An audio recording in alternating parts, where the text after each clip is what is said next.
look at Brenda's hat. You would look good in that hat. Well, I thought mine's pretty spiffy here, bud. You know? It's not.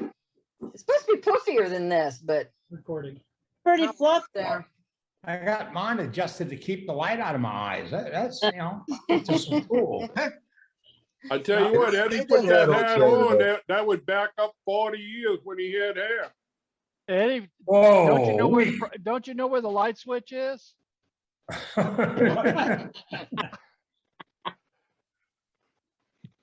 Oh, I got a new switch. Here you go, Ronnie. Here's my new switch. You must be sitting at your lathe. I am sitting at my lathe, Bob. Good for Wrong came up. I gotta Good. All change right, guys, the I got a hat for y'all. Oh, I like There you go. I got another one that I gotta find. It's even Brenda, better. yours is great too. I like that hat. It's warm.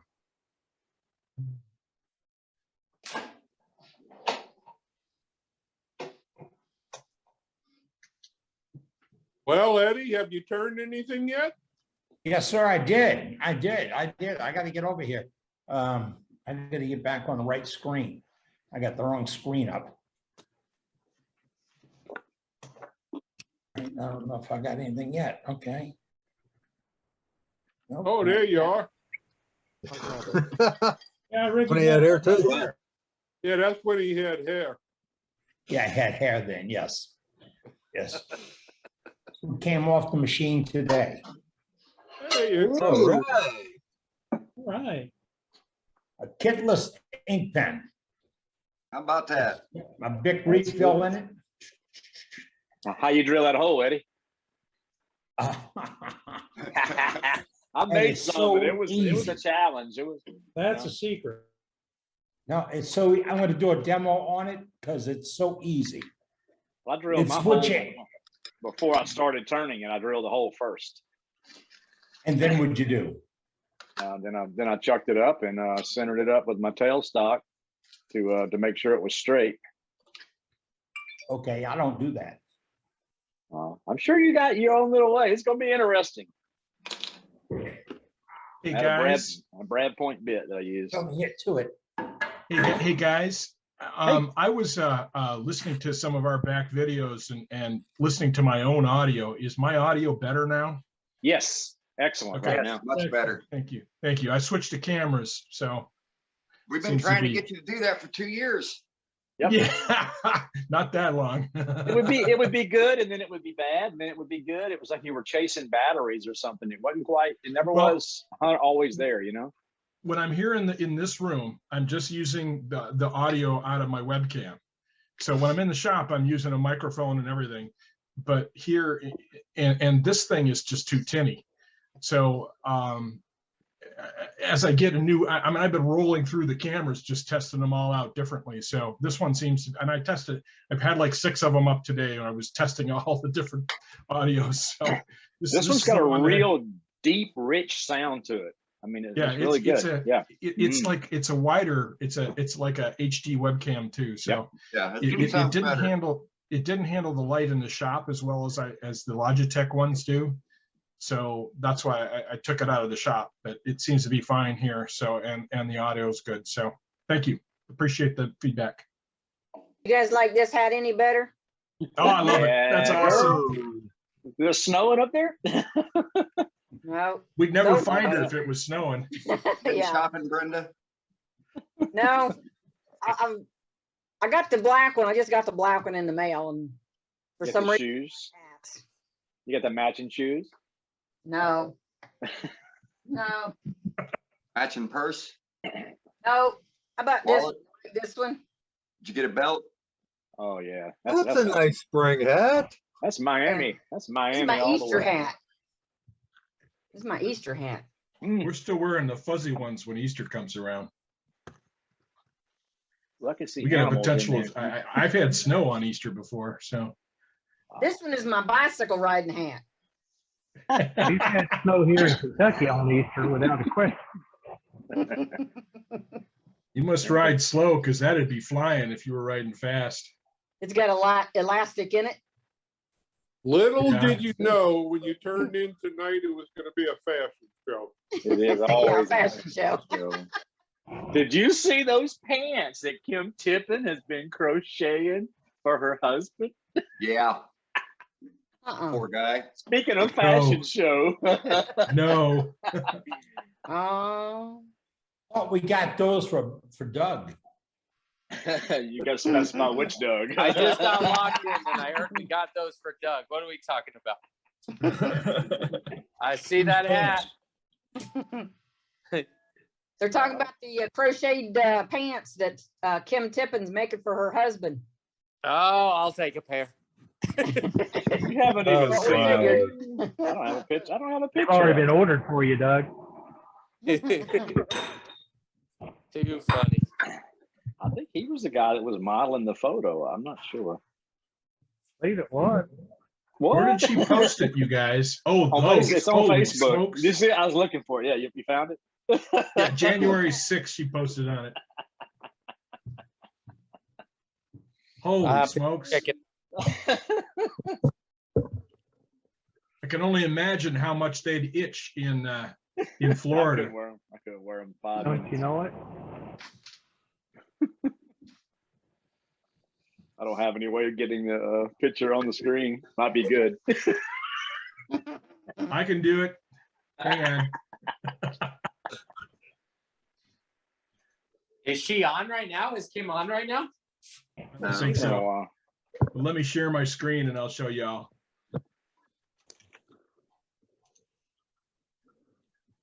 Can you see that? Goodness. Oh, Did you say, oh my goodness? not her husband. Oh, I would so rock that outfit.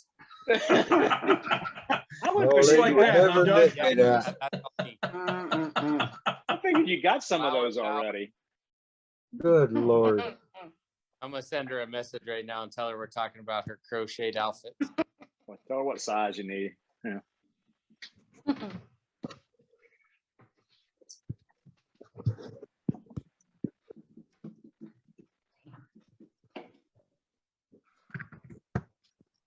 That'd be one of the few times I'd have an argument with the wife. Ain't Ain't no that way. what happened? No, that ain't happening. Why would there even be an argument? Just don't do it.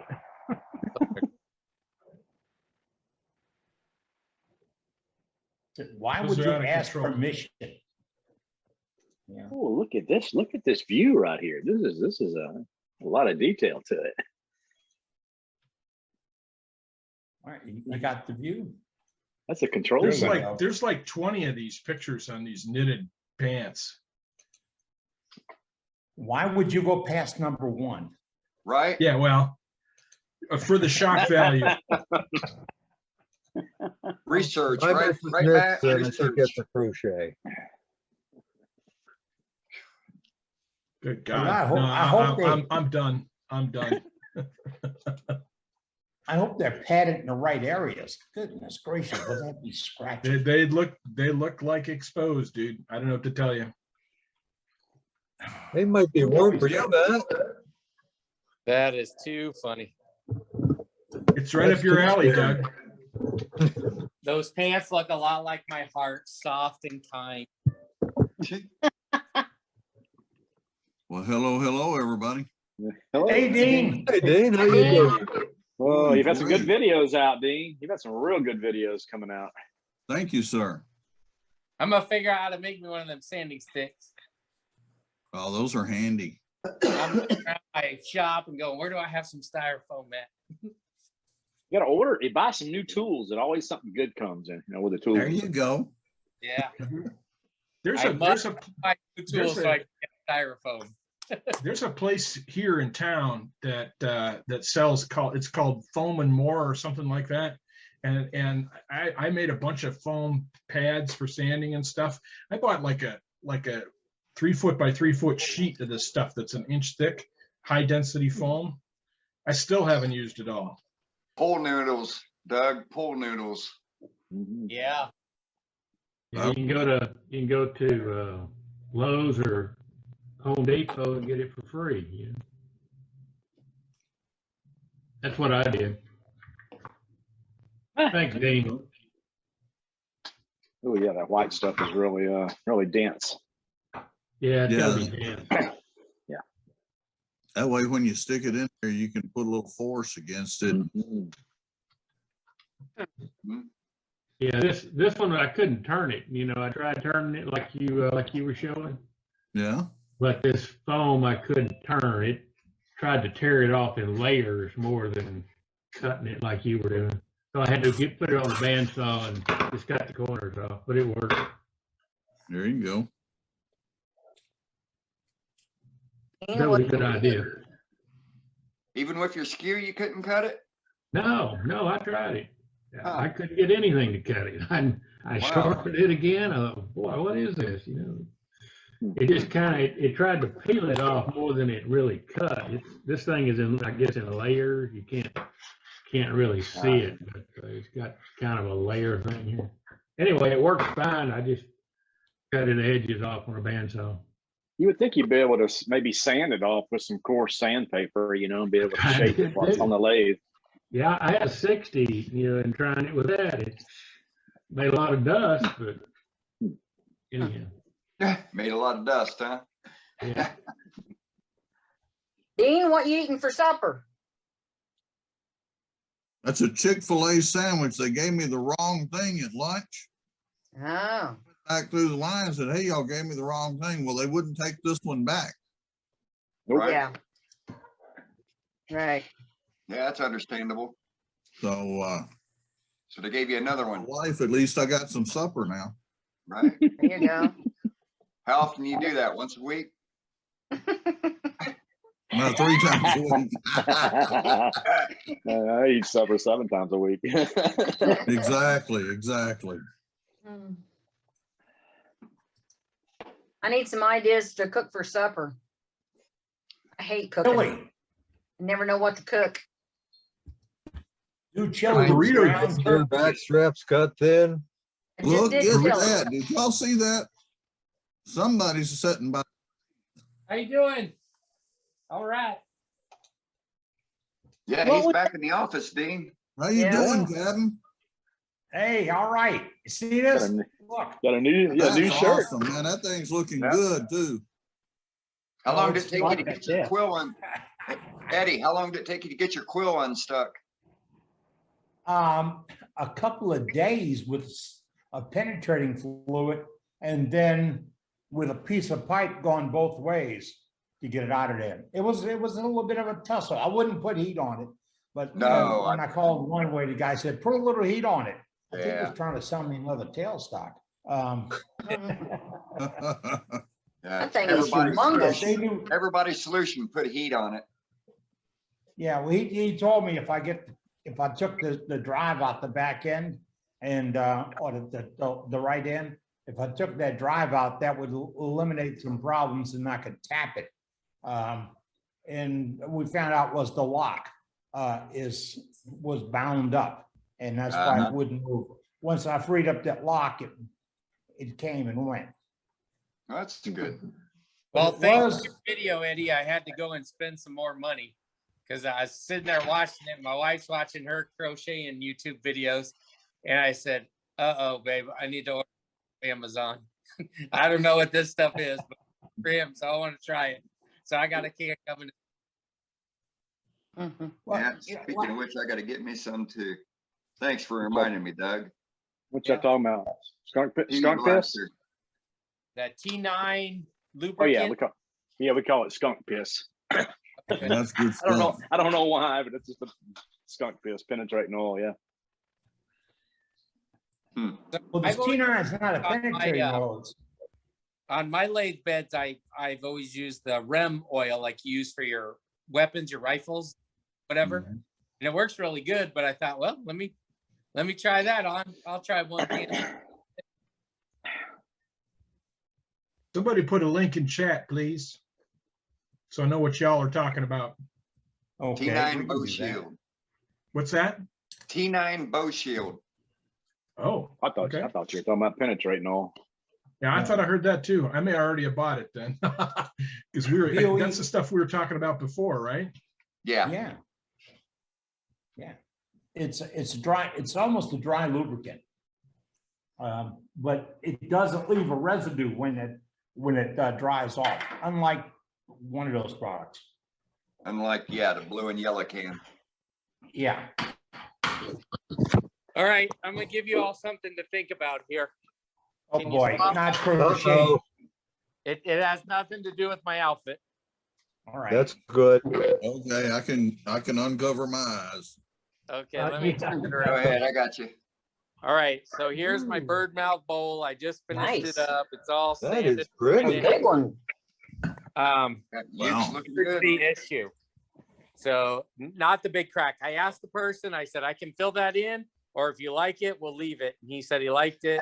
So I let it go for a few more days just to make sure. I even did like, like the medics do when you have an infection and they draw a line around it to see if it's getting bigger or smaller. I made my little marks. I watched it for a little while. It didn't get any bigger. So I think and it went from pith to pith. So you can see it went to the pith right there and went to the pith right there. So anyway, I think I've got that problem solved. Here's the issue I got. I'm about to take it off the lathe, but I did it with a tenon, not a mortise. That's not going to fit in my cold jaws. That's not going to fit on my vacuum chuck with a big crack. What are we going to do to get that tenon off when I take it off? You're gonna use a long jam chuck. Exactly. If you don't want to part it off with a thin parting tool, Yeah. there's a lot there to part off. You could bandsaw it off, or you could carve it off with it like a Dremel or a Fordham or a grinder.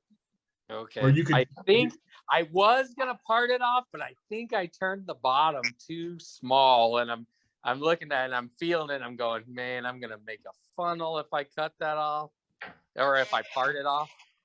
Well, do a test first. Do a depth test first to make sure that even if you cut it off, you won't go through the bottom. Hey, Doug. Yeah.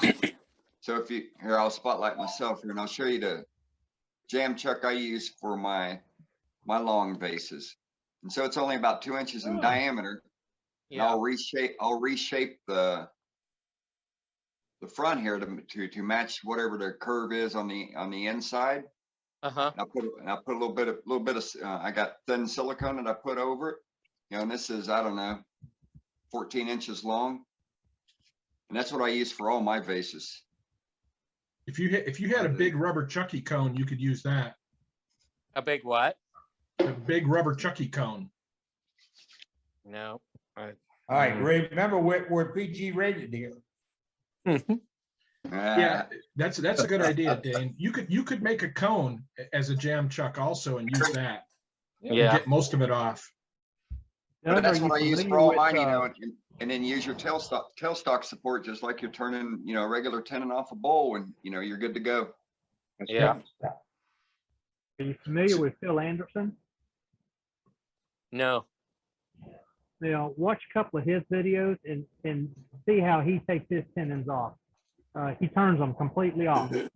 No cutting, no chisel, nothing like that. I've done it a number of times, and it works really well. I've done it on regular bowls where I can put it either in my cold jaws or on my vacuum chuck, and I turn them off that way. It's just because of the shape of the bird's mouth bowl, it's not going to fit in the cold jaws. And with that crack, there's no way I'm going to get enough vacuum to hold it. Right. You're going to need a cone or something long like what Dane's talking about. Is that Bill Anderson or Phil Anderson? Phil. Oh, is that the Shady Shady Acres. Acres guy? Yep, Shady Acres. Shady Acres. Yeah. I do like him. Yeah. Good morning, good afternoon, good afternoon, good morning, good afternoon. Right. Yeah, that's him. As we say here, howdy. Doug, what kind of wood is that? Eucalyptus. Eucalyptus. That's a nice piece of wood. It's very green eucalyptus. So it's going to continue to change shapes for a little while. Hey, Doug, I want to throw a nickel in on this. Okay. You say because of that crack, you can't vacuum chuck it. You can't vacuum chuck off the face of it, but why can't you vacuum chuck off the inside bottom? Well, I only have one vacuum chuck, and just like you do. You do. You have to wear a tie. Like that's it. Oh, man. All right, you rookies are still out of here. You know, okay. Here's the deal. If there's possibly a hardware store near you that sells plumbing pipe, Yeah. you adapt your own vacuum chuck. You take a faceplate, put a block on it, and you route out the block with your parting tool until the piece of pipe fits in there. And then you use a piece of mouse pad or something that's dense core for the facing. And you just stick it on there, a little bit of spray glue or whatever, and you make it as long as you need it. The diameter that'll fit in there, because the stuff comes in several sizes, diameter will fit in there, and when you push it in and lock it on, you have a center on your piece, right? So you can lock it down, and then you do 90% of your work with the center up, and then you can dish the bottom out and everything, and when you pop it off with no torque, that vacuum would be holding it, amazingly holding it. Well, I'm gonna check the depth right now, and I'm gonna see. I feel it doesn't feel like it's an option to part it off. Let me show you what I use on hollow forms. Show 'em. All right, can somebody click them up? I got him. There we go. There you go. This is what I use for a hollow form. It's got a number 2 Morris taper on it. Yeah. This on it, on this end, that goes against the bottom of the hollow form. This part of it here is adjustable, and the only thing this does is keeps it from vibrating. Oh, yeah. So it holds the form in check to keep it from doing this. All the pressure is on the base. Right. Good idea. And it works very well for on the hollow for turning the hollow form around. And it's decided this is that's just adjust it back and forth, and you make whatever piece you need here to fit the size of the opening to keep it from flopping all over the place. Where did you get that, Trey? Somebody turned the Morris taper on it for me and made it, but you could just use a solid metal rod attached into your chuck. Yeah. There's no reason why you couldn't just put a round metal rod, stick it in your chuck, and hold it in the chuck. That's just a bumper pad for cane, and and a sleeve on there, and then you can adjust this back and you adjust that to wherever you need it for the top of the hollow form. Yep. Everything you have there can be bought in a hardware store. Exactly. Except for this Morris. So you can't put the taper on, but you can put a straight rod and put it in a chuck and do the same thing. Yeah, I've got one that I picked up in an AEW that's a 1/2-inch rod, and it's got a little movement to it, but it was made for shallower vessels. Yeah, well, this one I can put a shallow vessel on it too. The same thing. But the nice part about it is all the pressure is on the bottom of the vase. Right. Nothing on the top section. Nothing on the top section of the vase. Doug, if your wife is not in the room, we can tell you where to order it from. Man, so I just took it off the chuck, and now I got my hands in there and I'm feeling it, and I kind of feel like I can part it off, but I kind of feel like I'm gonna make a funnel. Don't chance it. Yeah, I was gonna say no to funnels. I mean, One more cut, guys. One more cut. It's just a gift. I'm not making any money off of it. But your might appreciate a funnel. reputation's involved. Hey, Eddie. I got to tell you guys this too, because only woodturners would appreciate what I'm about to say. This is probably my first deep form or vase or whatever that there's no nub and there's no divot in the bottom. I got it I was so happy when it happened. All right. Get my wife. I was like, "Oh, I did it!" Yeah, come feel this, right? Yeah, Then she looked at you sideways. What do you mean, feel this? Exactly. Yeah. That's all the tenon that you have? That big. Yeah, I gotta say Yeah, with we'll Billy, take Yeah. that. it was a, That's it all was you Hey, need Doug? if you're gonna take catches. So Doug, Yeah. as small as that tenon is, just leave it like it is. I suppose I could. Nah, you turn it off. Turn it off, Set Doug. it on the Yeah. table. It just sits up. Needs to be turned off. The floating. Sand it off. You did all that good work on It's there. Don't floating. leave that tenon on there. I was Sand gonna say, just sand the bottom of it. You got an Yeah, extra put it on a couple of- belt sander and sand it. yeah. You could put it in a pressure chuck and use tailstock support just to taper the bottom curve to the outside portion of the tenon and then sand it flat. And it's like there was no problem at all. I say leave it on. No, take it off. Finish You can it. tap on it. You off tap and on it with your finish it. finger and you can tell how thick it is by tapping That's on what I'm it. doing, and that's why I started thinking, well, maybe I could. Maybe I just chance it and part it off. No, Or curve it slightly and that could be a foot. yeah, Yeah, if I you- like if Kate's you curve- recommendation. Is If you take it- curve take it that down just a to little 10%. bit, it'll raise it up off the table a bit. Hey, Doug. Yeah, with the foot, it'll give it a lift.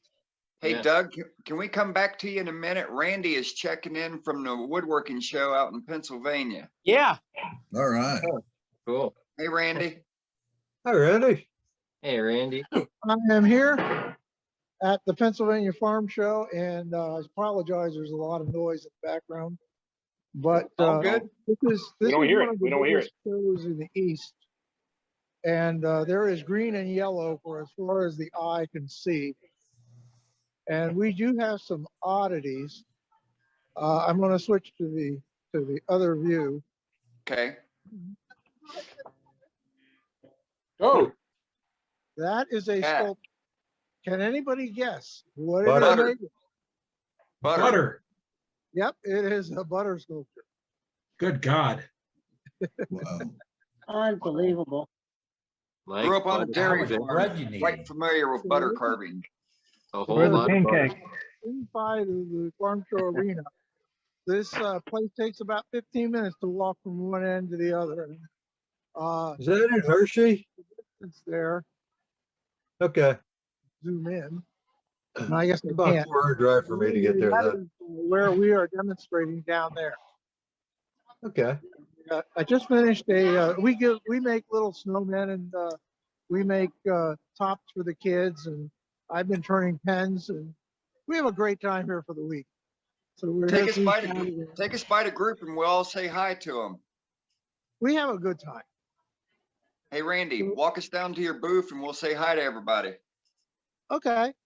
Or Hey, get a Randy, that's worldwide- the get a Pennsylvania worldwide Farm hi. Show. Yeah. Uh-huh. Randy, that's the Pennsylvania Farm Show complex, isn't it?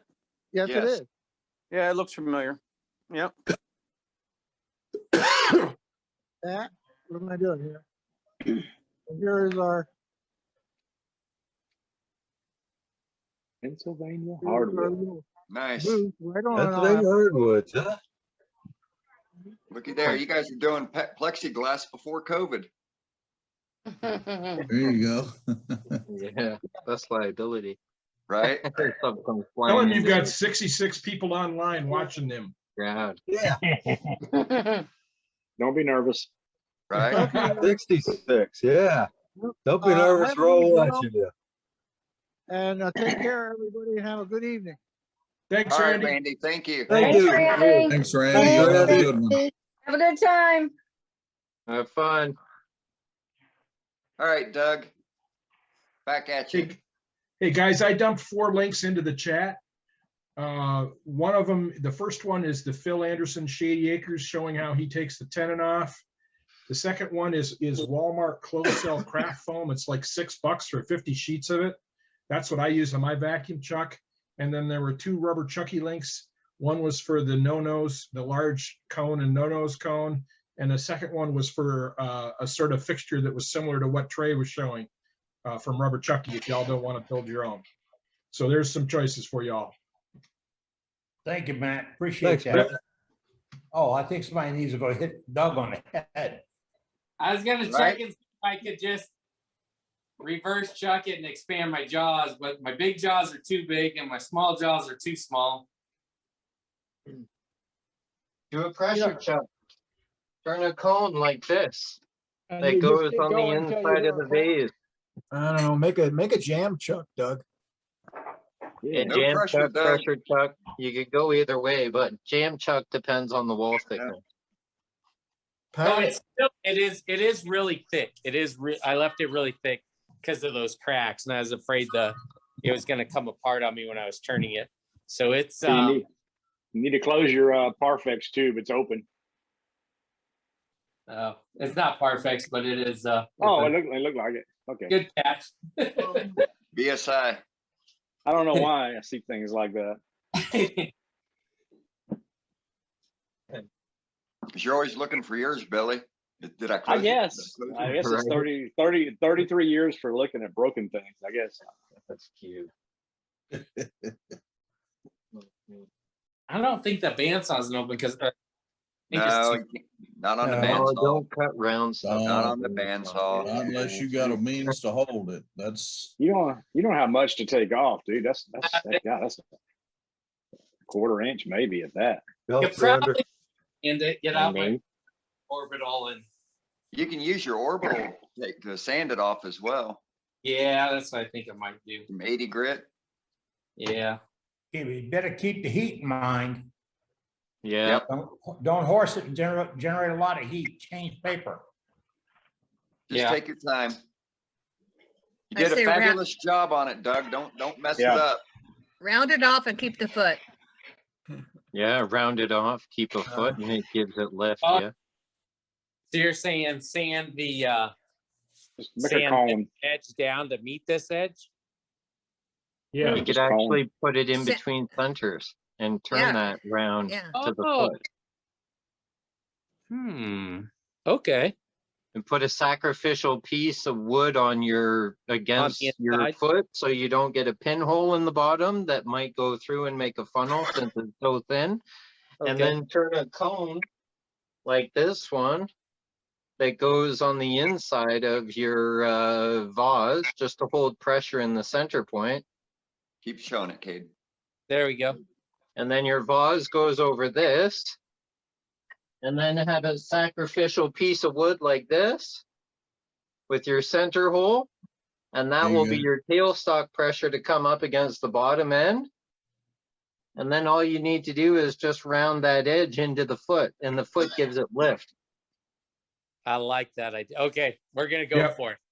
Yeah. Are we Yeah, gonna look do at it live?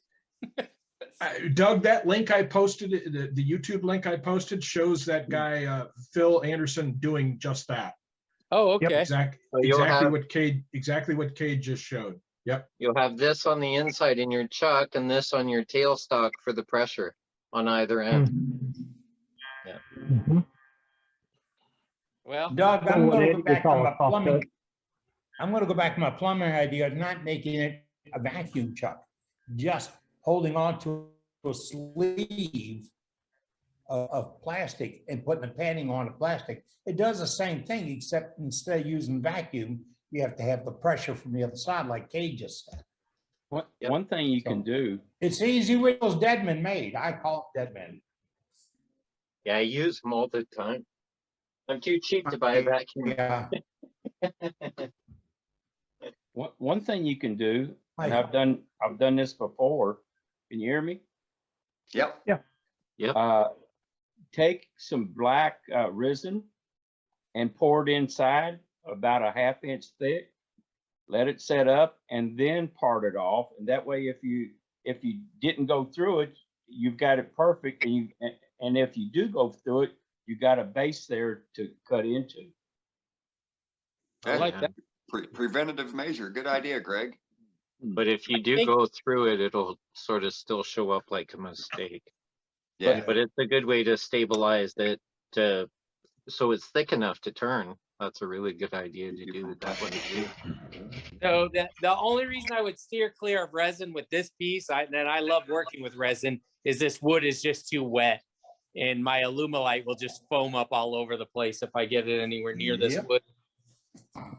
True. let it dry first before you do it. Oh, I'm giving it to the guy tomorrow when I go back to work, one way or the other. He's getting it with a hole in the bottom or not. Not to mention, you've already got the perfect inside of that one too. Say again.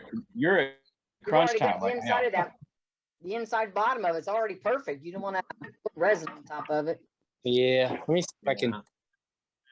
If you look in there and you see resin on the inside, it would be like, wait a minute, why is there resin on the inside? Yeah. People ask Right. questions like, what I happened? did do the resin thing that he's talking about with that bowling ball that I made my wife the yarn bowl out of. I turned that into a funnel, and that's how I fixed it with resin. Yeah. If you did go the resin route and you went through the bottom, you could take a piece of ebony or African blackwood and make a foot, and then it'll just blend in with the black resin on the inside of your piece. There you That's go. That's a good idea. Seems like a lot of trouble as opposed to just turning it around and keeping the foot. Yeah.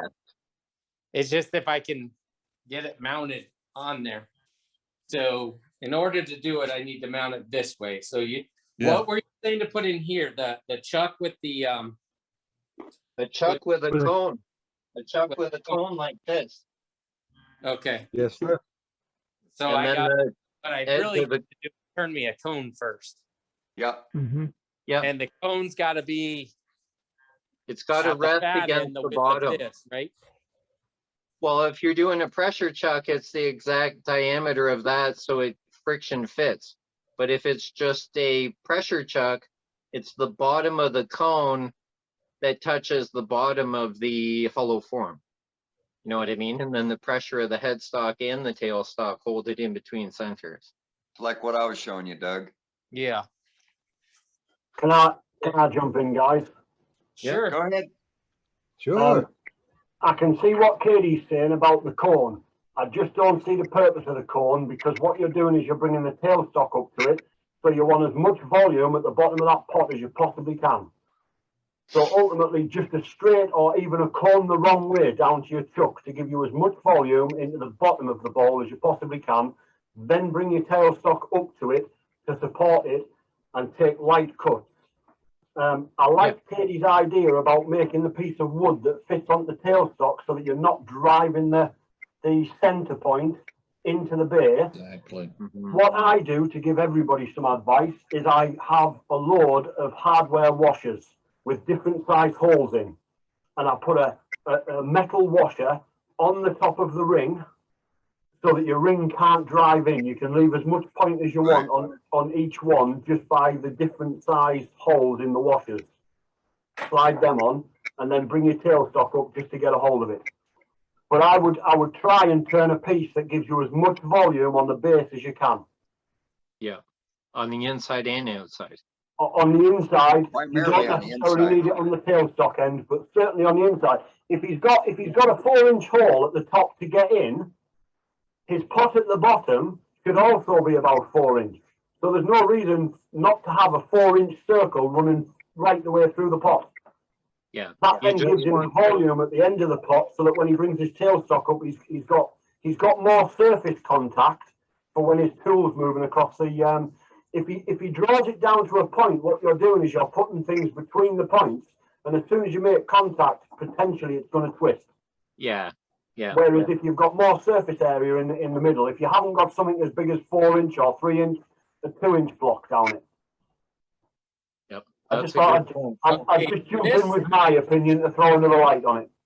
I didn't mean to use one that small, but yeah, that's a good point to the size of the Perfect, Katie. If you're making a jam chuck, you want to be able to jam it up the tube, onto it to get a hold of it.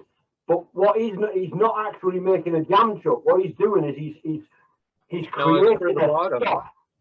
Yeah, that's what I meant. Yeah. Yeah, they hit the bottom. But you'll have to turn the bottom of that cone to match the curve of the bottom of your piece, so you have equal pressure across both surfaces of wood. And But the more volume he's got down there, hopefully it'll give him more surface contact for when his tool on the other side of it. And that's why I I got a went. big chunk of elm here, or not elm, but aspen. It's real soft. but I'll be able to turn it pretty quick. That'll work well. Yep. Well, It that'll might work well, not and need then- it that long. Probably No, cut it in don't, half. because it wants to be as close to the chuck as you can, Doug. Yeah. So literally, it wants to be no longer than that pot, so that your pot is sitting over almost the top of that chuck. Okay, so I'm gonna put this between centers.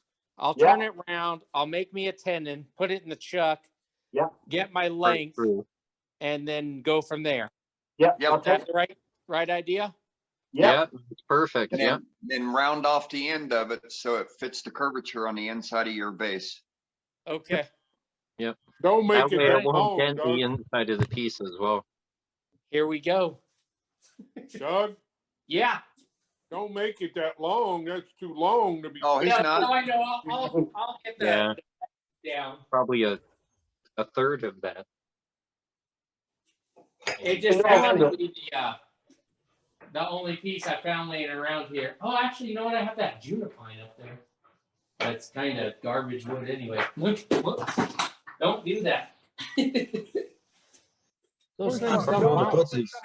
Y'all know what's happening. When you ask what time it is, he's telling you we tell him how to cut the gears to make the watch. Somebody said dome the end of it to match the bottom of your bowl.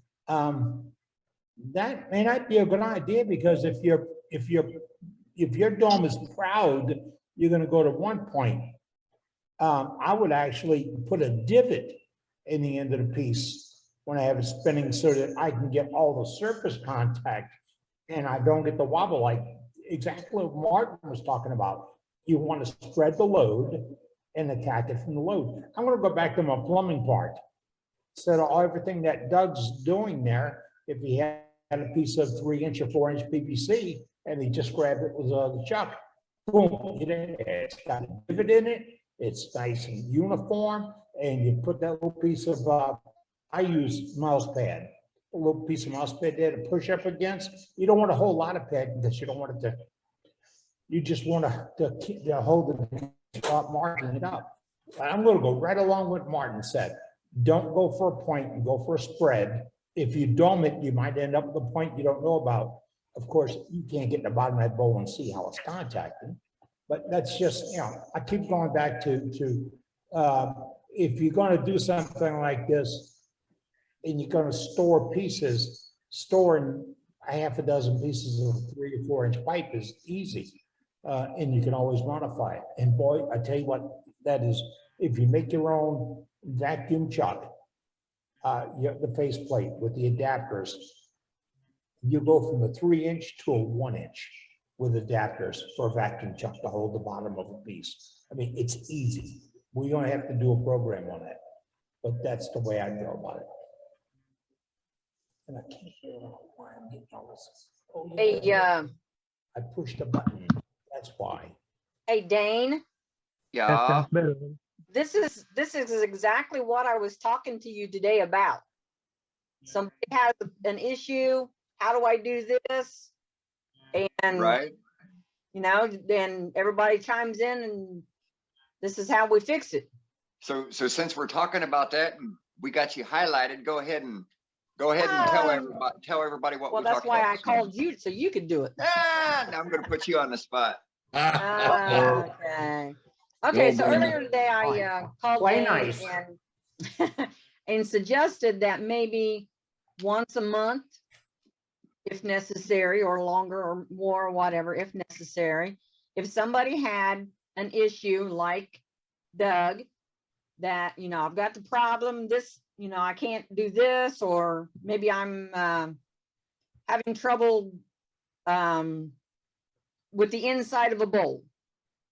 Yeah, go with your example we talked about this morning, doing, end grain hollowing.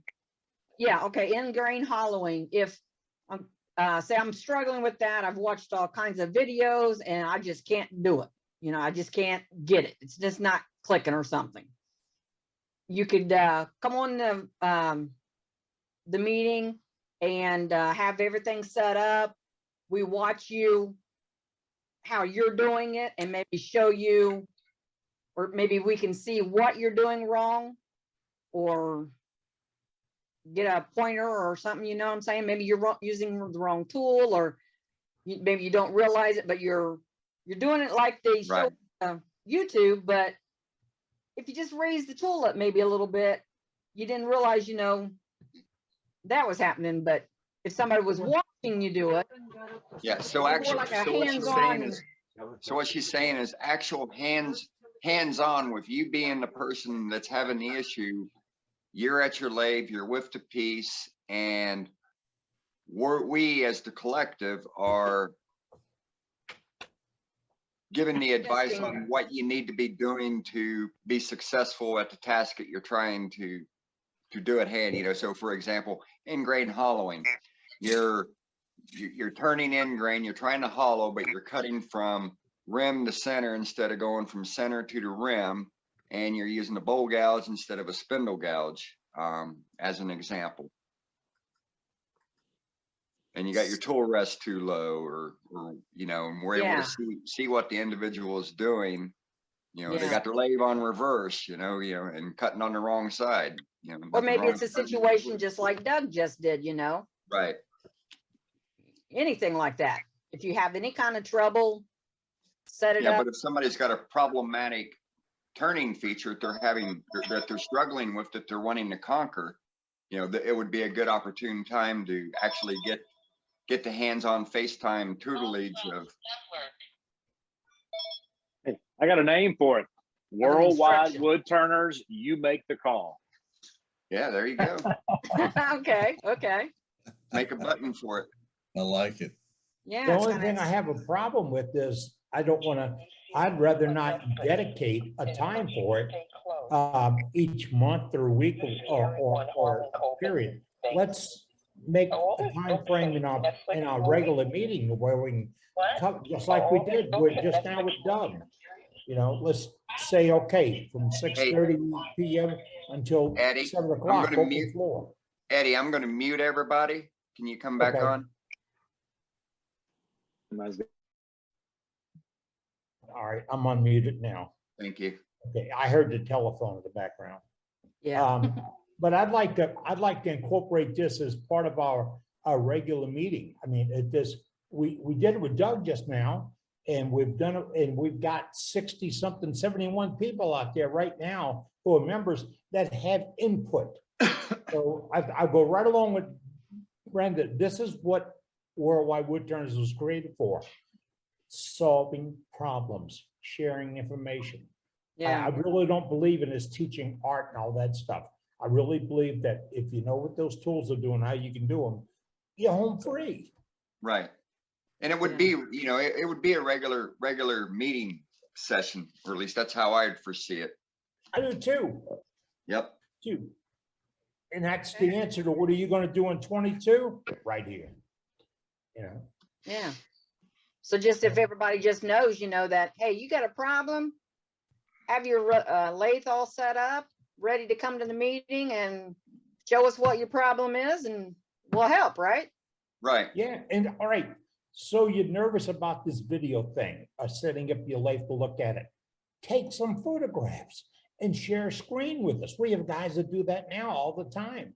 They have different features. I mean, we're going to have a demonstration tonight by Gary Blankenhill. Gary from Oklahoma.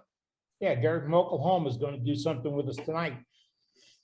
He's going to try to settle a dispute we had, well, not a dispute, but a conversation we had last week about roasting wood. And probably his kitchen stinks something terrible right now. But he's tried a couple of different techniques, and we're going to let you vote on what you think, if it works or not. Now that's in combination with a demonstration he's going to do about something else we had. And Doug Miller's got it. Is it Doug Miller's got another demonstration? Yep, Doug Miller's doing a demonstration tonight as well. Yeah, you see, Worldwide Wood Turners, we have them lined up. Thank you, Dane. You line them all up, man. That's what we're supposed to do. Dane, I have to be careful what I do around here nowadays, because my boss is inside and she's keeping an eye on me. In case you don't know it, that is my Empress of Safety. There you go. And that's That's a very good likeness of her. I may have to move after this. The problem is she's 12 feet away and the audio, I don't have enough stuff in here to soak up sound yet. Everything's bouncing around. So she closes 2 different doors to keep her sanity. You may get kicked back out to the shed. I was gonna say, you can't hide in the shed anymore. No, I can't. And she has no problem walking in on me. She just popped in and said, everything okay? Yeah, you're kind of quiet. We have a lot going on right now. Worldwide Woodturn is getting a lot of information shared. Last week, I came away with a page full of notes that I had to run down. And these are things we talked about, items that we covered, and things that folks said, I'd like to have a little bit more time on. One of them was vacuum truck ideas. Hey, it's not so complex, you can't do it. And it's not so expensive, you can't do it either. Thank goodness, harbor free. Got a call this week. Can we generate some club decals? Did that one time, and I was charging postage to send it out. Wasn't a good deal. Man, we're not supposed to do money. So maybe we'll find somebody that can have the decals made, and there's a source for us to get to. I won't poo-poo the idea, and because members asked for it, we're going to look at it. And also the video gallery is a little bit light this week. Oh, got some good, kind of light. I guess it was holidays. Y'all did a lot of tournament, not of photographs. Like to see some more photographs come in for our video gallery. And that'll happen in about 15 minutes. Show you the video gallery for this week. I'm always amazed. And I'm pleased, like Joaquin Vincent did a piece square round the top, a little bit off center, I believe, or it's the image that I'm getting from the photograph. But Joaquin sent me different views of it. So when you're looking at it, you say, well, now I can see, oh yeah, right, that's how it came out. And same thing with Doug. Doug sent me a picture of a platter he did. The first photograph was the back.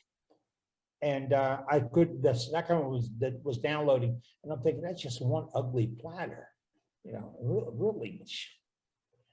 Then I realized it was the back of the platter, and when the other one loaded down, it was an absolutely gorgeous piece of work. That's why we have a no butt guarantee, no butt policy here. Because I'd say, Doug, that's nice, but but.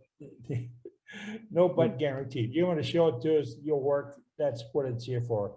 I had a conversation with a club member, a new club president this week. And we got to talking about different aspects of what we all do. And he said, you're showing something to a wood turner. When he looks at it and runs his hand down on the inside to see how it's finished. You don't see anybody do it in a pottery store. Or a fine jewelry store. They never run the hair down and see if it's finished on the inside. That's a wood turner trick. He said the other thing is go to a club where they have someone who reviews your gallery. Reviews your gallery. I have to find out where that judge got his training at. I really do. I've been to several clubs who do that sort of thing, Eddie, and they seem to put a lot of stock on critiquing things in the gallery, and I don't think that clubs should critique people's work unless they're specifically asked to do so. You know what I'm saying? I know exactly what you're saying. I used to attend a club where if you put a red tag next to it, there was no comments. It was just there to show. You could hold it up and show it, but no comments. And inevitably, throughout the meeting, I'd see a guy pick it up and say, "This is nice, but no buts." Yeah, where do you the but? Who's the judge, and who's going to appoint the judge, and who's the ultimate? No, it doesn't work that way. That's why I wouldn't we be able to show stick with anything. no judging. I wouldn't be able to show a thing. No, I mean, Okay. you know, Brenda, that's why in some clubs, folks don't ever bring anything to show. Right. Because they've had that experience one time. And this club president said he didn't realize it till we started talking about it. He's a member.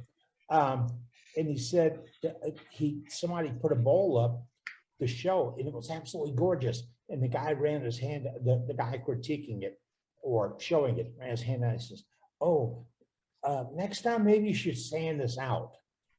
The guy never came back again.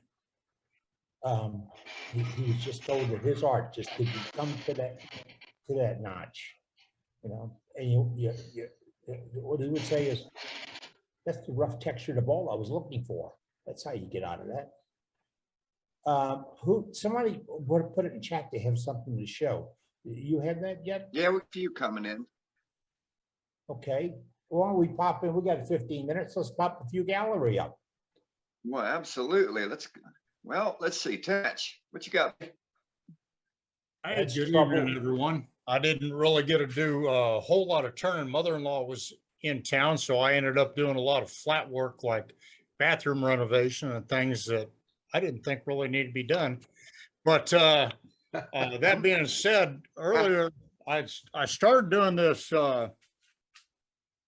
bottom of a bottle that I'm making, going off of basically taking a design that I saw with Dean Grimes, where he took a chunk of wood and turned it into a bottle. Well, I'm going to take a chunk of wood and turn it into a box that's shaped like a bottle, put a bottle inside of it.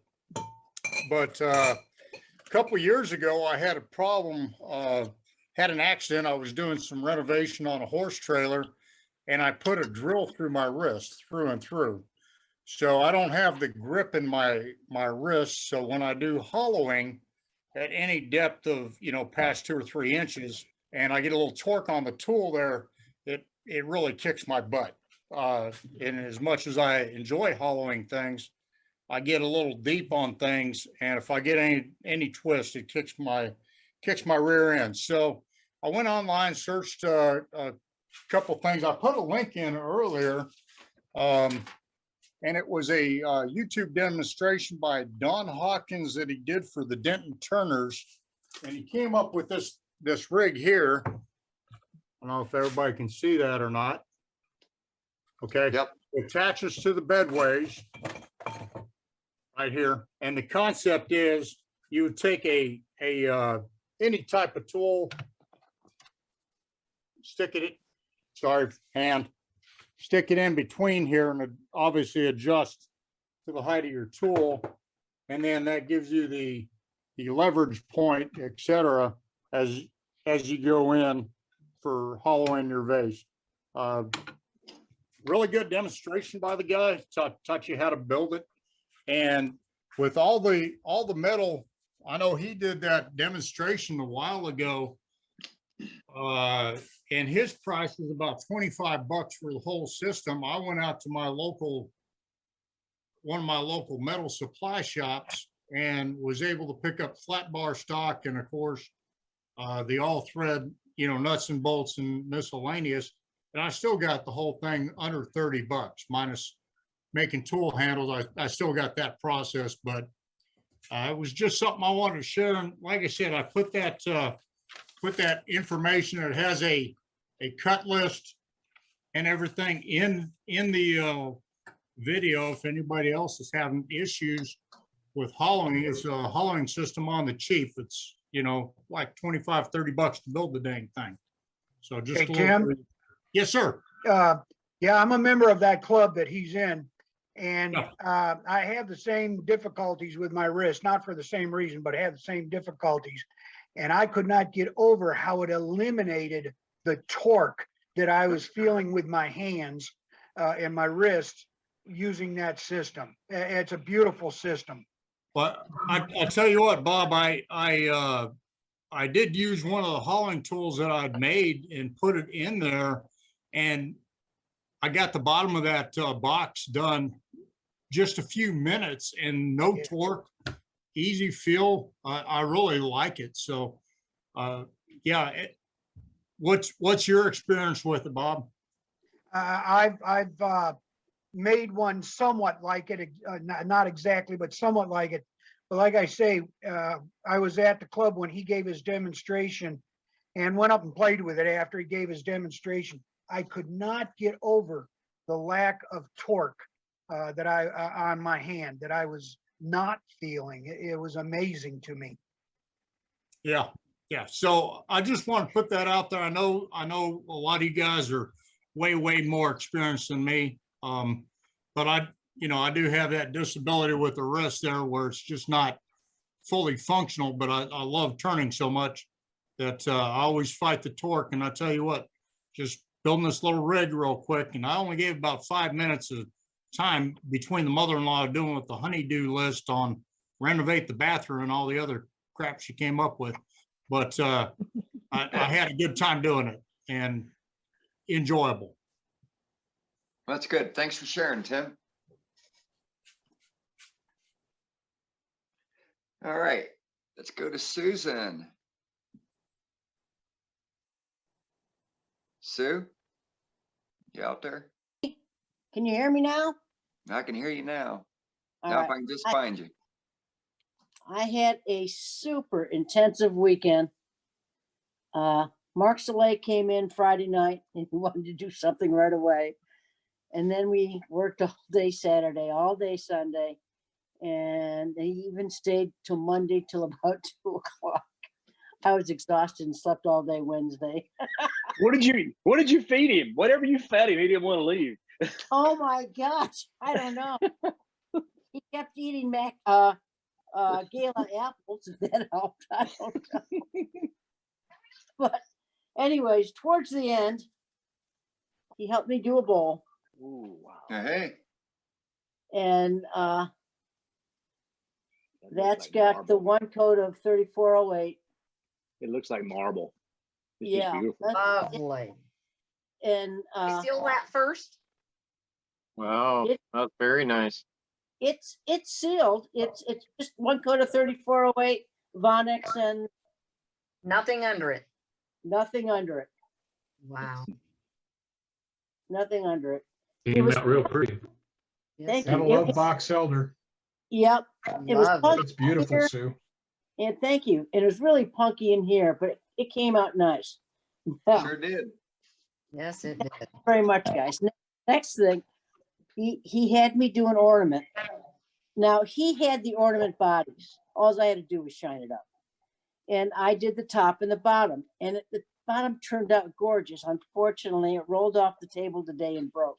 But I'm going to show it to you anyways. Ooh. Ooh, wow. See, the bottom broke off. There was like, Another nice one. Don't look like it's broke. yeah, well, That's you know, pretty. I'm going to tell everybody that's the way I made it. It looks good. That looks good. Nice. Very nice. Oh, And yeah. he called it toothpick technology. You see how I'm rolling the bottom and the top rolls? Yep. It's a Oh, skewer between the two, and no glue is on the outside. I thought that was kind of neat. Yep. wow. So yeah. Go. So we were doing a lot of stuff. He showed me make little tops and little things for the children's hospital and stuff. And but it was intense, but I really enjoyed it. And he may be stopping back next week on his way back. So I don't know. Are you, Susan, are you going to start making some bowls now? I don't know. I really like the little stuff, but I may start making some bowls. I do have a few logs here, and I got some bowl blanks from them. Yeah. Yeah. Yep. Well, good. Nice. Very nice. Thank you. Very nice. Good job, Sue. Thank you. All right. Let's go to Bob. Well, hey, how's everybody doing? Oh, wrong Bob. Oh, wrong Bob. You're next. You're next, Bob. Bob's Okay. lips were not moving. That was We need good. another Bob, so we have Bob, and his other brother Bob. Hey, yeah, couple brothers here, yep. Yeah, hey, thanks for the cards, guys. I like this idea. I'm gonna pass them out of our local club and see if we can get more members here. I did have a little trouble with it fitting the cardstock that, you know, from Avery, but I was able to adjust it to where it would fit it. But anyway, it did work real good. And then another shout out to Dean. Yeah, to Dean. These would work really good. That was a good idea. Yeah, sanded pads. That's all I got. Right on. Thank you. Yep. All right. Let's go to Birdhouse Bob. Okay, well, I got this idea from Cade last time. I never really thought of this before, but I made a top from a coffee cup. Take my coffee cup out of the shop with me. There you And go. it's a piece of walnut and a little piece of maple. Keep those flies out, right? And a little texture on top. Yeah, it'll cut down on your fiber intake. Oh, Do that's what? great. That'll cut down on your fiber intake. Well, it might. You're right. I'll They just don't have have to any chew it food. direct. No flies in North Carolina. Okay, it's time to hear from another Bob. All right. Well, let's go to the multiple Johns. So we're going to go to John in New Jersey. Jersey John. Jersey John. There he is. It's been too cold in the shop this week, so I was milling around the basement and I found the first bowl I ever made. Wow, Now, nice. what's unusual about it is the only tools I had were a parting tool, a spindle gouge, and a round nose scraper. And I don't know if you can see, but I didn't have a chuck, so I had to use a Faceplate. Yeah. base plate and I plugged the holes. Yeah. But if you look real close at the date, it's 1973. Wow. So this bowl is 49 years old. That is gorgeous. That's Piece very of similar walnut. to the same shape bowl I made. My very first one I made in junior high school, which was probably about 1958. I still got it too. Wow. That's Well, it. I'll tell you what, that's one shape that's never gone out of style. Exactly. Very good, John. Thank you. Nice. Hey, Eddie, here's my wife's quilt on the wall back there. Very nice. Oh, yeah. I know Eddie's wife makes quilts also. How big is that? Eddie's just coming back in. He must have got There's caught. 3 more blocks on it. Yeah. Yeah, it looks big. I don't want to play with the camera because then everything goes haywire.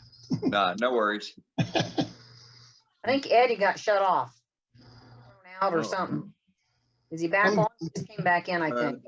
I hit admit, I haven't seen him pop in yet, but let's go to Greg Bray. Okay, I know it's after Christmas, but I couldn't show these before Christmas because it was on my wife's tree, and she told me I couldn't take them off. So, this is the first snowman. Oh, that's I made. cool. I made this one first 9 years ago, and I've made a different one every year. Oh my. This is the second one. He's on snow skis. I like it. And then the year of the eclipse, I put him on a round disc. Cute. And I've had him on a surfboard. Oh, that's so cute. And the year after that, I knew how to do the surfboard, so I made a pedal board, and then he's pedaling. Okay. Then I got him on some ice skates. See the skates. You see it? Yeah.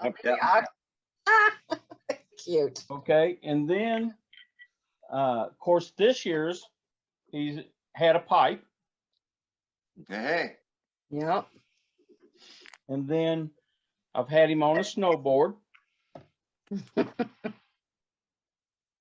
And last year's, and this was a funny one, because I never will forget this one. And I think I showed this one already, but last year he had a snowball. Okay. I went over there, and the first one I did, I always do a model, and then usually my wife takes that one inside, and I spray this thing with lacquer, and these little snowballs I bought at Michael's. But when I come back, the snowball had melted because of the lacquer. So, I couldn't put the snowball on there till after I sprayed them. So that was a learning curve. But that's I don't think there's any more. That I think I showed 9. So that's the 9th generation of the snowman of Frosty. Now you did miss one thing from last year. You should have had a mask on. On a what? A mask. A mask. Yeah, that's what I kept waiting to see is the mask. You should have had a COVID mask on. Well, I thought of about that, but my wife told me I couldn't do it. Well, She said, "You're not doing the COVID." It symbolizes a point in time. I know. When I actually started to do that, but she said no. She said, "I don't want the mask." But she don't You ought like to it. post pictures of those on the website. You ought to post pictures of those on the website. Those are really cool. Well, I need to take a picture tomorrow because she'll pack them up and they'll be away till next year.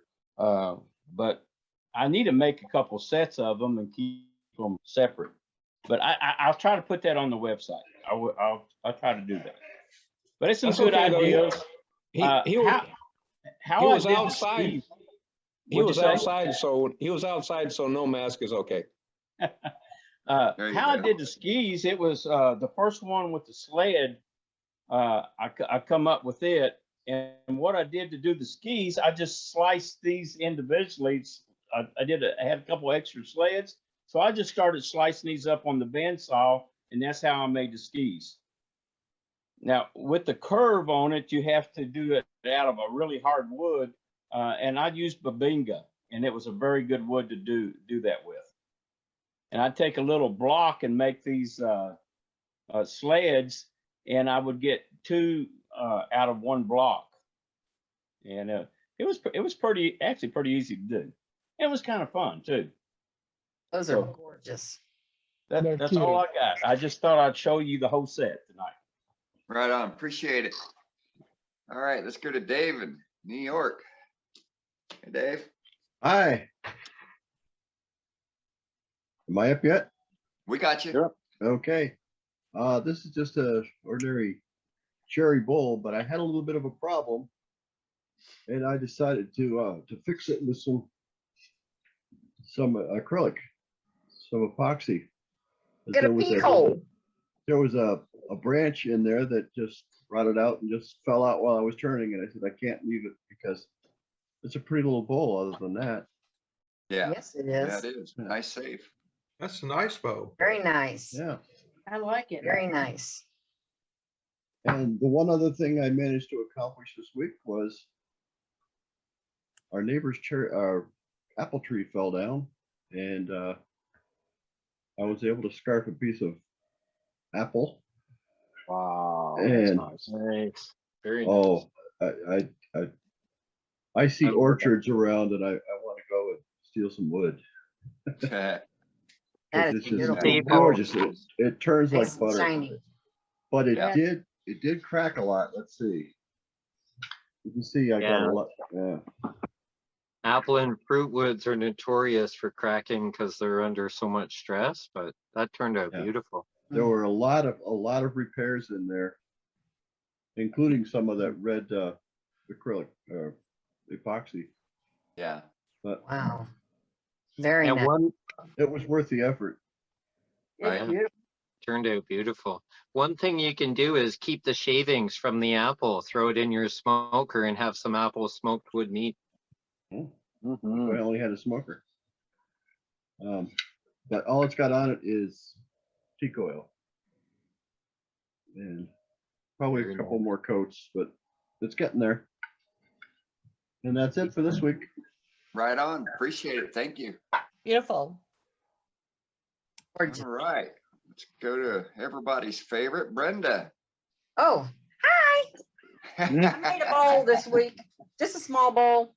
piece of cherry, had a lot of cracks in it, the whole bottom. All these, I had to fill it full of sawdust. This one went all the way to the top. Outside turned out real nice. The Parfex. Yeah, Parfex.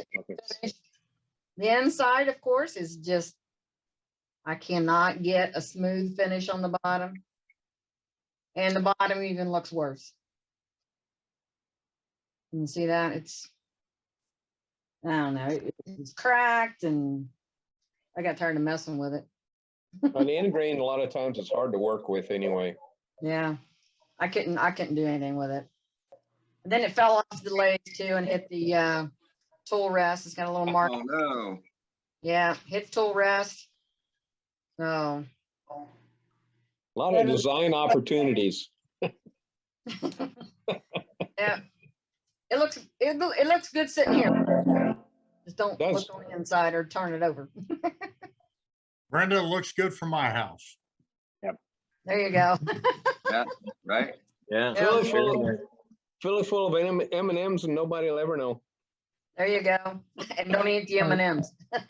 Yeah, right. Yeah. No, it looks good, Brenda. No, Thank you, Susan. It's I like doing good there. Finish is coming along great.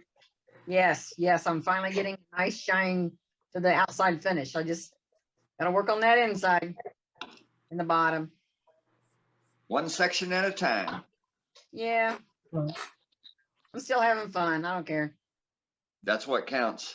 That's all it's What it's about. about. Yep. Yeah. Yeah. What it's all about. All right. Well, let's go to our demonstrator. He's got something to show off. Hey, Doug? Susan, you mentioned Mark Chalet a while ago. This is one of his rough outs that he's getting rid of. This is a piece of mimosa. The shape is basically the shape that he started it at.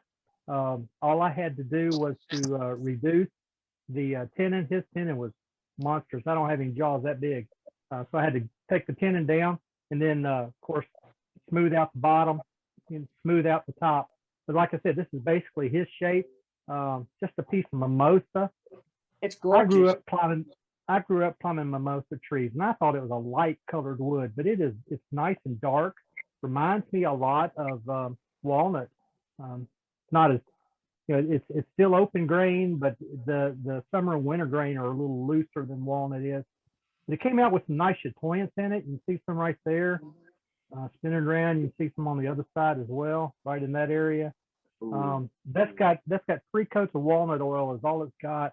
It's going to get 2 or 3 more coats before I turn it around. Take the tenon's still on it. I'm still working on the top, so I want to get it done before I work on the bottom. But I'll take that tenon off, much like we talked earlier with Doug's vase. But I'll kind of jam chuck the front side with my tailstock up in the tail on the tenon with my soft touch, and I will turn that tenon completely off. I've got a little bit of a foot, and you can just see the edge of it right there, just outside the tenon. But I will actually, I'll do that. I'll take that tenon off on the lathe, and it'll work out real good. Working on one of those things, a video to put up as well. So it's about 2/3 done. I'll get the finish done in the next day or two, and then have that video up hopefully before the weekend. Right That on. looks gorgeous. Well, speaking of Beautiful. Doug and what he's getting ready to do, let's spin over to him real quick and watch him turn that tenon off. Right, Doug, I go. took some practice cuts already just to see if I was going to sling it across the room or not. So try and get the camera set up where you can see both the tool and the cutting. All right. Yep, just like that. That looks good. Oh yeah, looks like it's centered pretty good. Right there, is the phone not in a good spot? Do a very light cut, light shear cutting. Yeah, and you can see it? Yes. Oh yeah. That's Oh the yeah. tape. That's the gaff tape. I brought it in.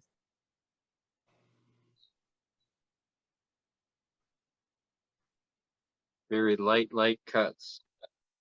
Slicing cuts, not scraping. That looks good.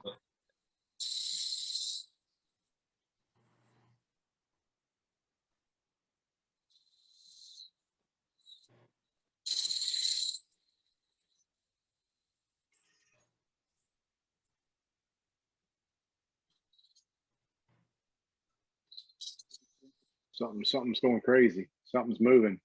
The base is jumping.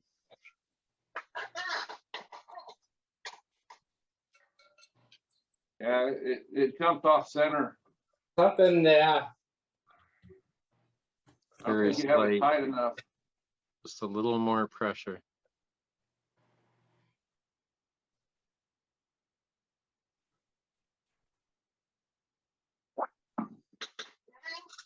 That's just pressure between centers. Yep. Well, and there's a big log inside right now. Right. Mm-hmm. And that extra piece on the bottom there is not attached. No, not at all. It's just Okay. there. So it's on the Loading bottom. pressure. Okay, right. Yeah. Doug, Yeah. Doug, turn it by hand. Just turn it by hand till you get the high point. The high point wants to be at the top. Right there. Somewhere there? No, just give it a slight tap at the top. And Yeah. turn it by hand again. Oh. Just apply very little pressure on your tailstock. Turn it by hand. Make it reach the high point at the top. And then give it a tap. What you can do so that doesn't slide off, take a scrap piece of sandpaper and put it between the two pieces of wood, and it won't slip in any way. Let me ask a question. Wouldn't it be a good idea if you're regularly doing this, to put a little hot glue around the edge of it? Yeah, hot glue. You could break the hot glue loose. Alcohol will dissolve hot glue, so you can easily cut it off. Starting to feel pretty good. How's that looking from your angle? It's close. It's close. Yeah, I approve of hot glue there also.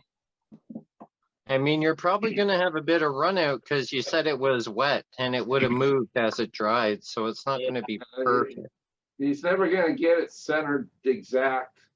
Yeah. It's a difficult one because he hasn't got point contact in the center. What he's got is a piece of wood that potentially will move. If you use a ring on the end of your point center to stop it driving too far in, you've then got point center contact in the center of it, and it's less likely to move. Mm-hmm. Or put sandpaper in between the two pieces of wood. Yep. Double-sided tape. Or double-sided tape, yeah. It could be as fine as like a 600. It'll still bite and hold. And it won't mark up the surface. Well, we got nice stringy cuts, so I guess I was doing something wrong. Oh yeah, nice cuts, nice shearing cuts. When you That looks sand it, good. you just kind of blend it all in together. Yeah, now you just got sanding. I think I'm gonna hit it with a scraper first, and then I'll come back and sand it. Let me see. I have one that's already sharpened.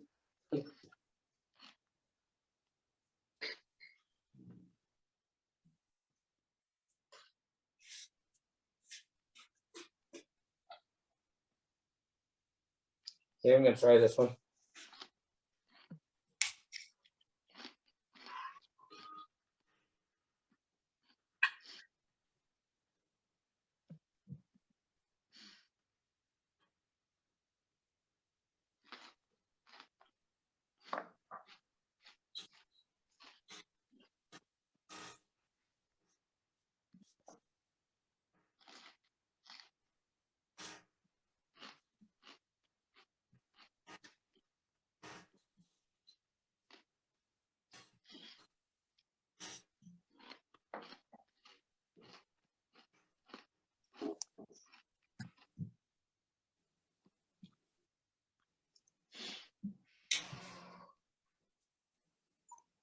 There we go. Looks good. Nice. What kind of finish did you have on the piece before you started cutting? Just oiled linseed oil is all that's on there right now. It's all wet sanded. I call it the Dane Chandler finish. He's the one who showed me how to do it. But so I power sanded the whole thing to get all my major tool marks out, whatever. The hardest part was up here around the net. It got really hard on me, and I got quite a few big catches in there. And so I went ahead and used the power sander and power sanded the whole thing. And then I believe I power sanded up to 150. And then I went into wet sanding all the way up to 800 with boiled linseed oil. And it's super smooth. It's smooth as a baby's butt right there. Yeah, it works marvelous on eucalyptus. So, well, all righty. We might as well go back to gallery and see pretty things because we're just looking at the bottom of a vase now. Right on. Thank you, Doug. I have a question, and I have a question, just a general question. Jam chuck. I'm thinking maybe there's two different types of jam chucks. One is basically a pad that mates up on the bowl and the tailstock holds it in place. The other is a tenon that you shove your bowl into that a tailstock's not even required for. So what do y'all consider a jam chuck, or are both of them jam chucks? Both. Both. I consider both of them jam chucks. Okay. Yeah. Do you guys want to see here? I'll take it off so people that didn't maybe understand what we were doing can see as I take it off. Go ahead. Might want to sand it first. Yeah. I consider your first one being a jam chuck because you're actually jamming it on. This is held between centers. This is a friction drive, actually. Yeah, friction drive. It's held between centers. It's not a jam chuck. It's jammed on there. Drive. I guess it's, you got jam chuck and pressure chuck. And so what I did was I turned that one to where I could get it as tight of a fit on this ring as I could, because it goes concave in here. So, and then you jammed it on. And then I jammed it on. I jumped up and karate kicked it on there. No, I didn't do that. I did not do that. That's strawberry jam. I hit it with a sledgehammer. You turned the stereo up and you turned it up and you ripped the knob off. That's it. Hey, Doug, I always put some foam or paper towel or something on the front of that, so that when you put it inside, it doesn't, because if it spins, you end up getting rings from the wood. Yeah, I'm looking in there right now to see if I got any, and I didn't, but that would have been a good idea. Where were you 20 minutes ago? I didn't see you put it on. Hey, I'm the guy that suggested a piece of a mouse pad. This is true. You did. I should have been listening closer. But you know what? We got it. So here, let's throw it back on the Lazy Susan and see what it looks like when it spins. Hold on.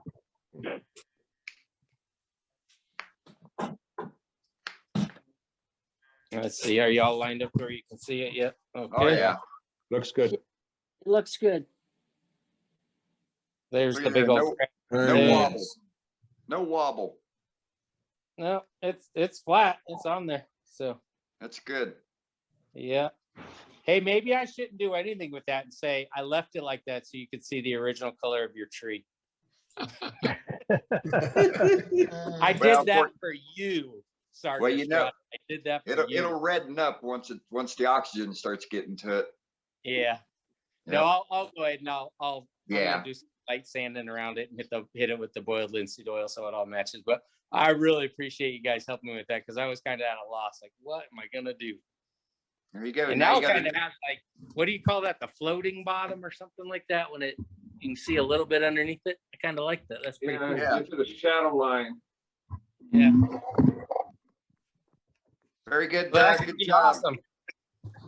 Hey, on a totally different note, I don't know if this will help any of in your workshops. I was trying to figure out where the heck am I going to keep my tissues where they don't get all full of dust. And then my wife gave me this thing, and now I just take the lid off, and my tissues stay dust free. There you go. Yes, I needed that. ADD kicking in. Thank you. Is that You for betcha. wiping the tears? Yes, when I sling things across the shop when they're almost done. Or punch through the bottoms of things when they're almost done.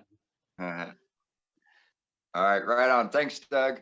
Hey, thank you guys for all your help. I appreciate it. Looks great, Doug. Let's go to Ronald. Hey, Ron.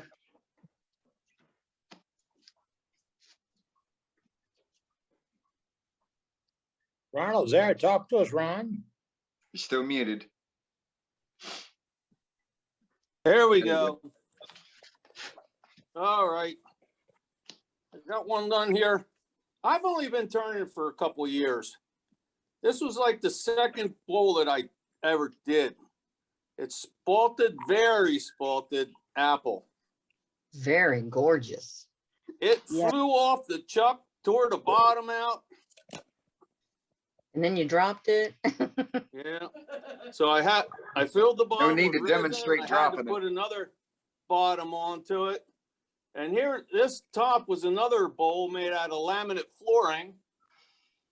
The factory joints didn't hold up on that, so I got some pieces out of that. So for 2 years, I had this sitting on the bench, and I just kept filling the gaps up with epoxy and resin and piecing it together. Well, after I got done Christmas ornaments and everything, I decided to finish this up once and for all. There you go. Nice. That's the one you call a Franken bowl, right? That's a Franken bowl. Franken bowl. It's got a nice bottom to it. Yeah, it got a big hole in the one side. You can see it there. A peak hole. Well, it's filled with resin, so it's solid, and it's finished with General Finishes wood bowl finish. Looks Very beautiful. good. Very nice. Thank you. That's it for me. Right on. Thank you.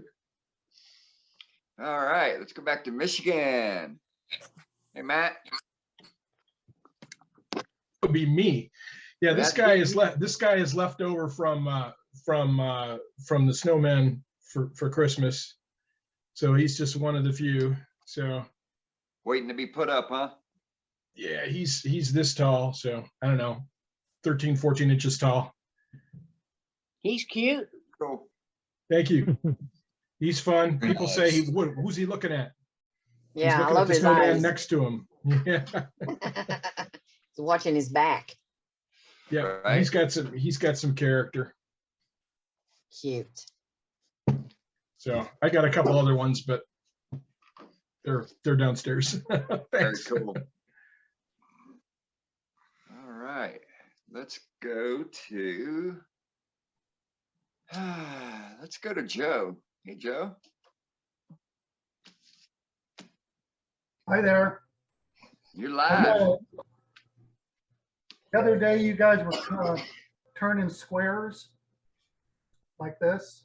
Yep. Well, that's what I came up with. There you go. Very nice. That's very creative. I like that. This is off of the end of the log.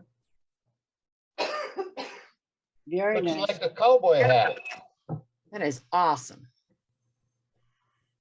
The other thing I have was I grabbed a piece of firewood and made a little dish. Nice. Shine on that thing. That'll work.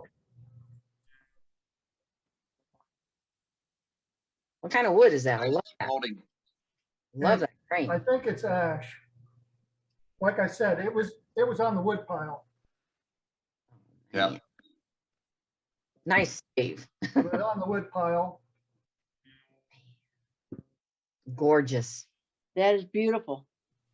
So, Great. all right, Nicely that's all I spalted got too. nicely spalted. Yeah, beautiful. Good job, Joe. Thank you. What else you got? That's all I got. That's it? All righty, it. thank you. Very nice. All right, we're gonna go to Bill next, and then we're gonna get on with our actual demonstration that's scheduled for tonight. So Bill Loosh. Yep, how you good doing, evening, man? gentlemen. I have a salvage piece from our firewood pile. This is a bit of, you call it box elder. Up here, we call it Manitoba maple. There's not a lot of color in it, unfortunately, but this, let's get it out here. It's clearly end turned. There were 3 branches coming off the top here. And so I left bark on 3 sides. It's got 3 vicious propellers that swing around when you're turning it. I still have all my fingers, but it wasn't for sure when I was doing it that would wind up. A little bit of spalting in it, a little bit of red. You won't be able to see it, but a little bit of red down in the base of it. But and 1 little crack in 1 wing. But other than that, I'm pretty happy with it. Oh, that's beautiful. Gorgeous. Yeah. Very nice. Real nice. Real nice. Yes, Look, very, very very nice. Very nice. What's your finish? It's wipe on poly. Probably 27 coats. 27 coats. Yeah, yeah. Well, Wow. over Christmas, it's too cold to be out in the garage turning now. So you go downstairs and put a coat of wipe on poly and go back upstairs and have a coffee and go back down later and put another coat on. And, the way of spending the A lot of Christmas. coffee. Yeah. Very nice finish. Yeah. Beautiful. Beautiful. Good job. Thank you. All right. Okay, folks, let's go to Doug Miller. Doug. for I'm our here. feature demo tonight. I'm here. You see, ya. you see my pine? You Yeah, got me? so straight up, I'm gonna mute everybody, so you come back and unmute yourself, all right, Doug? Okay. Go ahead. There we go. Up, had to admit somebody while I was here. Okay. Yeah, I got you. That's Go ahead. the joy.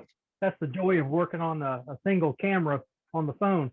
I have to walk around to get there. Anyway, I've got a piece of 2x. This is some of Ronnie's work. Piece of 2x6, I believe it is. And it's had I took it, ran it through the saw just enough to get all the edges sharp instead of that rounded. And then I laid it in between the blade and the fence. So I got it exactly. Whatever it is this way, it is this way as well. I marked the center and drilled a hole on this side over here next to the chuck. I've got a wormwood screw in there. So it is screwed up on the wormwood screw. I've already marked a line, excuse me, marked a line on this side so I know what size my recess has to be to fit on the chuck that I've got on here. I use 2 chucks. They're both Nova chucks. One is the original, uses the Tommy bars, and that's the one that's on the back of the Mark Chalet bowl. This one has they're called the 2-inch super bowl jaws. I think they are. They're super heavy. When they're closed, they're as big around as the chuck is. So anyway, what we're going to do is just turn a very simple square bowl. Got a lot of good comments on the 6 that I did, the set of 6. And so Dane and I were talking, and so we decided a couple months ago, I guess, that we would do this. I'm just going to run it up to speed up to where it feels kind of comfortable. I did realize the other day that my speed indicator and what the actual speed is not the same. When I put it on 50, it's probably actually about 15 or 20. So anyway, first thing I want to do is turn this recess. Very simple to do. I've got that line there.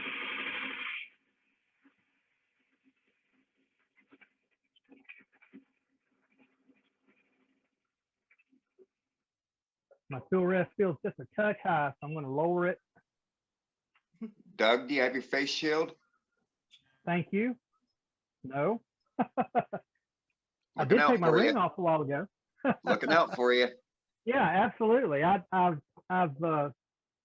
well, for the last 6 months, I've tried to do a lot better. I still forget. We all do. But thanks for reminding me. Here we go. Now it's on.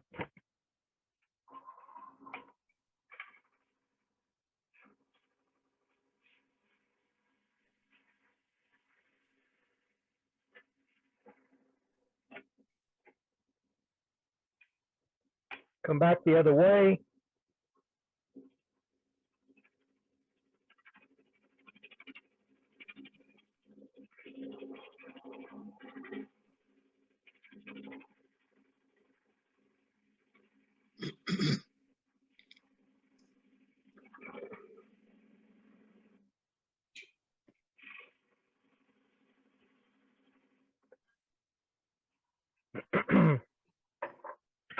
I'm going to take a skew just to clean up this inner edge of this recess.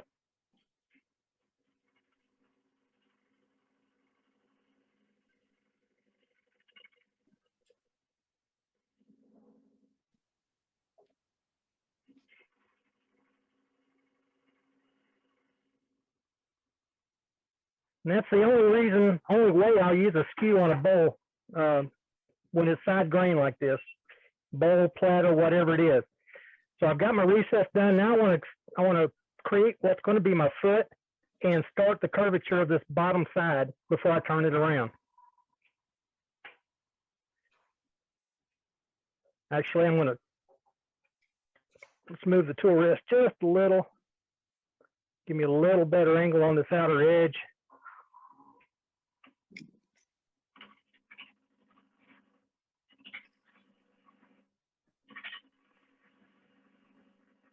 Tool rest, or excuse me, tool handle is held real low. So I've got a shearing angle going on.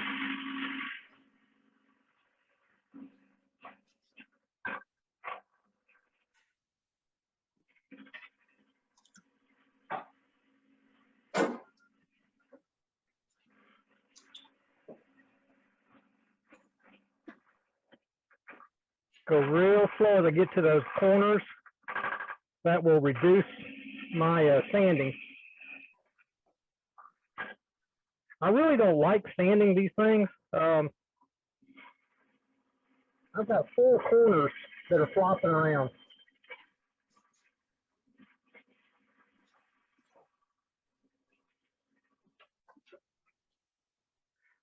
Just want to clean that off. I want a fresh face on that. I'm not going to go. There we go. Just a little more to clean this curve up.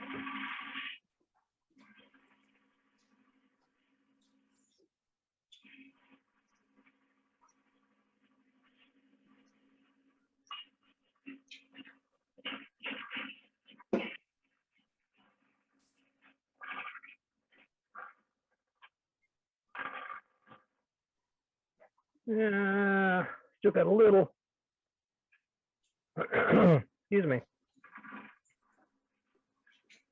bit of a tool line there I can get out by a nice little shear scrape. And I'm looking over at the horizon so I can see what the curve looks like. I'm going to let that be that for right now. I may change my mind later and decide I don't like it, but for right now, oh, that's not bad at all. But then this will all get sanded. If I was to be doing these for production to sell, I would go ahead and get this all sanded and at least get my sanding sealer and abrasive paste done on here, whether I did anything more or not. Right up in here, this part right here could use another cut just to smooth it out. But for time, we'll say we did and we got it nice and smooth and it's ready to be sanded. This typically takes, for me, I get kind of picky when it gets to this, and I end up taking a whole lot of time, and I'll take 30, 45 minutes just making sure that curve right there is perfect. Oh, nobody reminded me I'm on a wormwood. There we go. Surprised it came off that easy. They usually are on there pretty well. All right. Is everybody familiar with a wormwood? That's what we're talking about. Worm screw? Worm screw, wormwood, woodworm. Woodworm. Yeah, they're called all kinds of things. But this groove is caught by the inner part of the jaws. When you put them in, you put that past your jaw, start tightening it up. But then as it starts to catch, you want to pull out on that and then tighten all the way. And the reason being, as you put that in, if that thing is pushed back in your chuck, see, I've got that much play. And if it's back and you put that on, you think it's tight, it ends up pulling back out, so it ends up being loose, and you have to stop. So you're putting it in, pull it out as you're tightening it up. So, hey, Doug, Fine. don't feel rushed. You got plenty of time. Oh, I know that. I just don't want to take all night. I know how it is when I'm not demonstrating, and every once in a while we have a long demonstration, and we got people that want to show things, and I understand that. But that's the easy part. I'm cutting out a lot. I'm not doing the sanding. You guys have seen the sanding. You know what sanding's all about. It's laborious and it's boring, and nobody likes to do it. Well, some people like to do it. I don't. I like to see the results of it, but I don't like the sanding. It's Anyway, just as much fun as watching grass grow. pretty much. And I don't like to cut it, much less to watch it grow.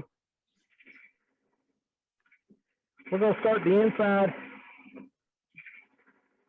I'm just kind of taking some rough cuts to get it started.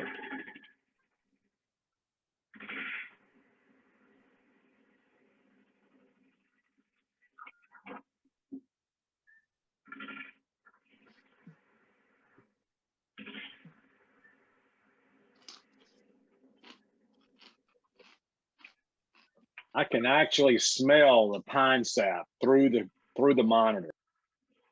Yeah, you can smell it. I don't smell a thing. You must have COVID. Or dust in his Kleenex. Actually, typically, I've got my RZ mask right here at hand that I wear most of the time, but I've also got an air cleaner that's I just measured it just before Dane put me on. It's 5 feet away. It's a 1.5-horse electric motor with 2 furnace filters on the front side, and it does a phenomenal job. I've usually got it on, but I turned it off just before we started too, just because of the noise it makes.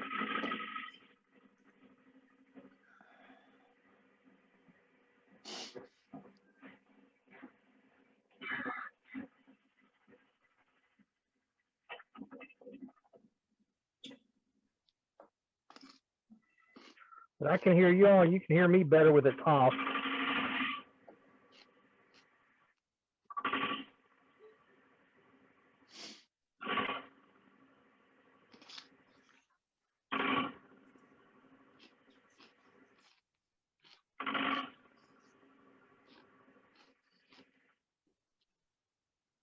All right, I'm looking at the edge. I want to see how wide it is, and I want to keep dimensions the same. Let me go ahead and turn this off. If I can keep the dimensions here and here and here all the same, we're doing really well. And right now, everything looks good. These corners look clipped off, but they're really not. They're still full width. But I'm going to go down. I want to take maybe 1/8 or even 1/4 off of that corner, but I want to do this entire curve. I don't want it fatter here than it is up here, so I'm going to be turning it off from time to time to look at that.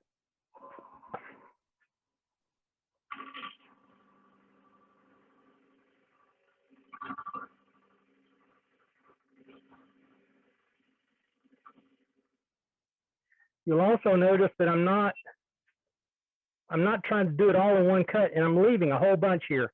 And the reason is I don't want these to start vibrating and getting floppy in and out before I get this part cut. I want to get this and that all at the same time. And so I'm going to leave this center part here, some of it anyway, so that it absorbs some of that vibration. All right, you got to hit the go button to go, right?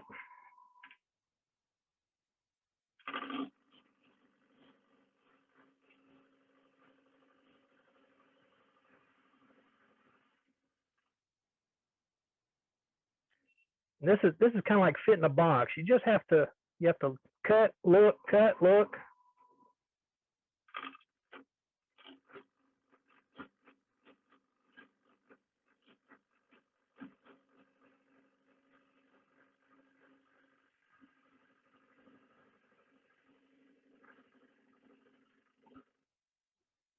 I'm trying to watch down the outside, trying to watch down this outside curve as I cut this inside curve. We're getting close. I got to catch that corner just a little more.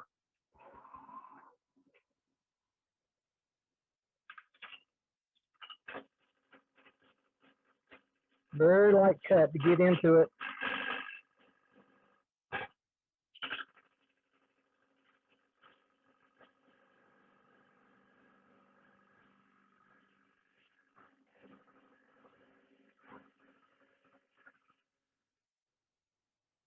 First, I don't know, first 2 or 3 dozen of these I did, I would have 3 corners that were pristine and sharp, and I'd have one where I busted the whole thing off just because I was going in too fast. Now these inside corners are in better shape than they are on the outside. They're much smoother because I took a little more time. Now we can work back in like a bowl or anything else. Give yourself a little more space by working back to it.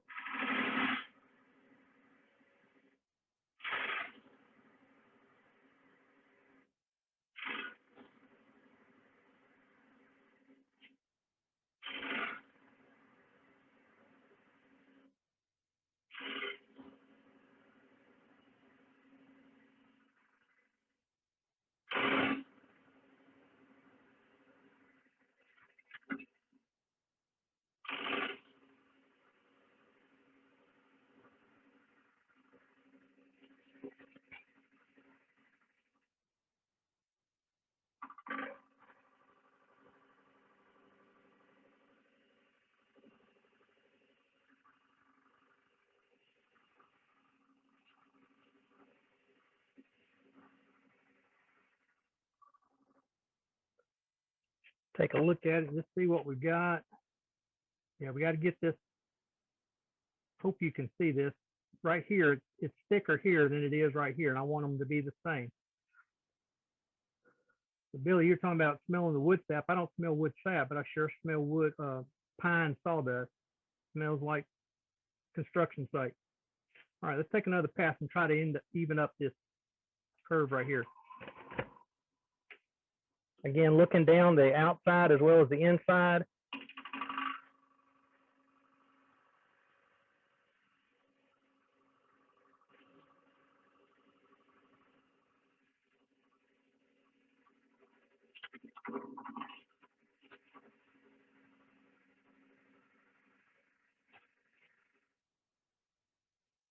That should be pretty close. Huh. Can you see that edge? Seeing right there where it's nice, should be showing up nice and even. Yes.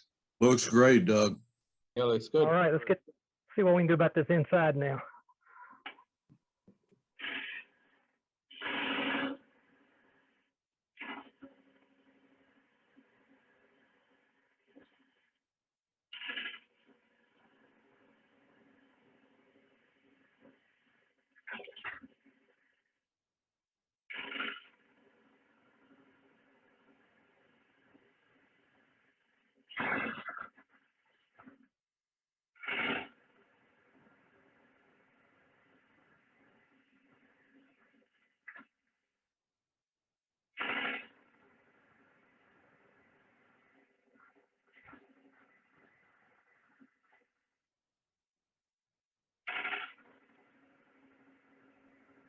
For those that just came in, this is Worldwide Wood Turners, and we are watching Doug Miller do a demo on turning a platter or a square plate bowl.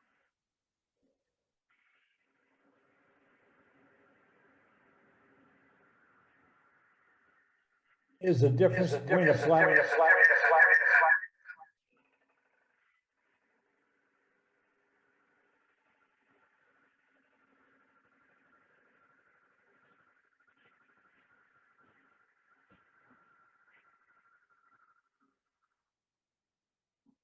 All right.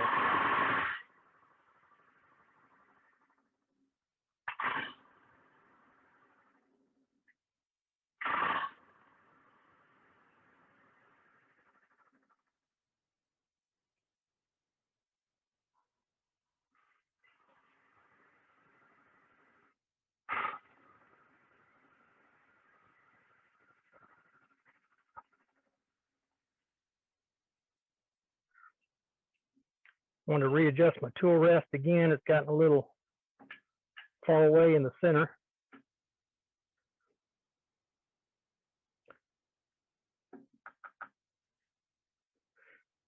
Oh, just for fun. Dean showed us his video today, or produced his video today of his center finder jig, or the thickness gauge. Here's mine. It uses 2 pieces like his, but his locks down so that this part's adjustable. Mine just fits against the headstock, and I put this against the wood, and I can see there I've got a little less than 1/8 of an inch. I'm too thin. I'm about to go through it.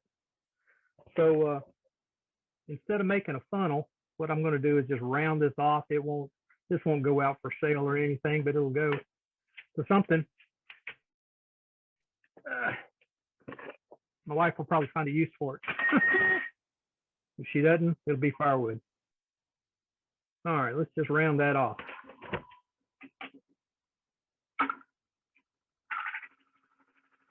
Put a finial in the middle of it, Doug, and now you got yourself a nut bowl. There you go. Or Put a little relief line. Put a little relief line right where it's contacting. Make folks think it's a lid. Yeah. Yeah. I say put a finial in the middle of it and you can put rings on it.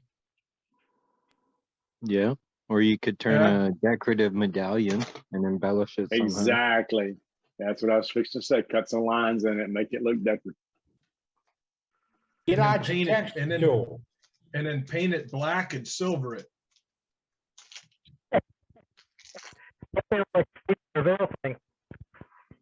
Stick With a with us, gold Doug. We'll get finial. this thing done.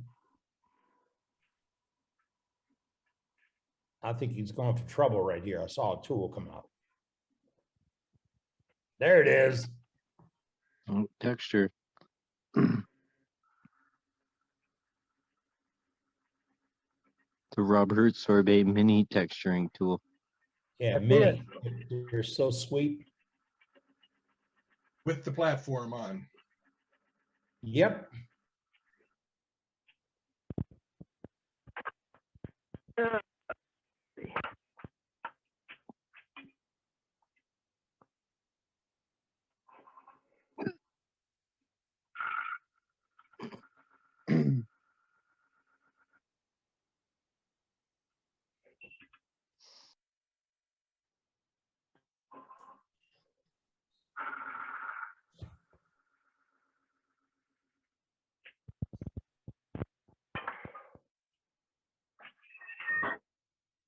There we go.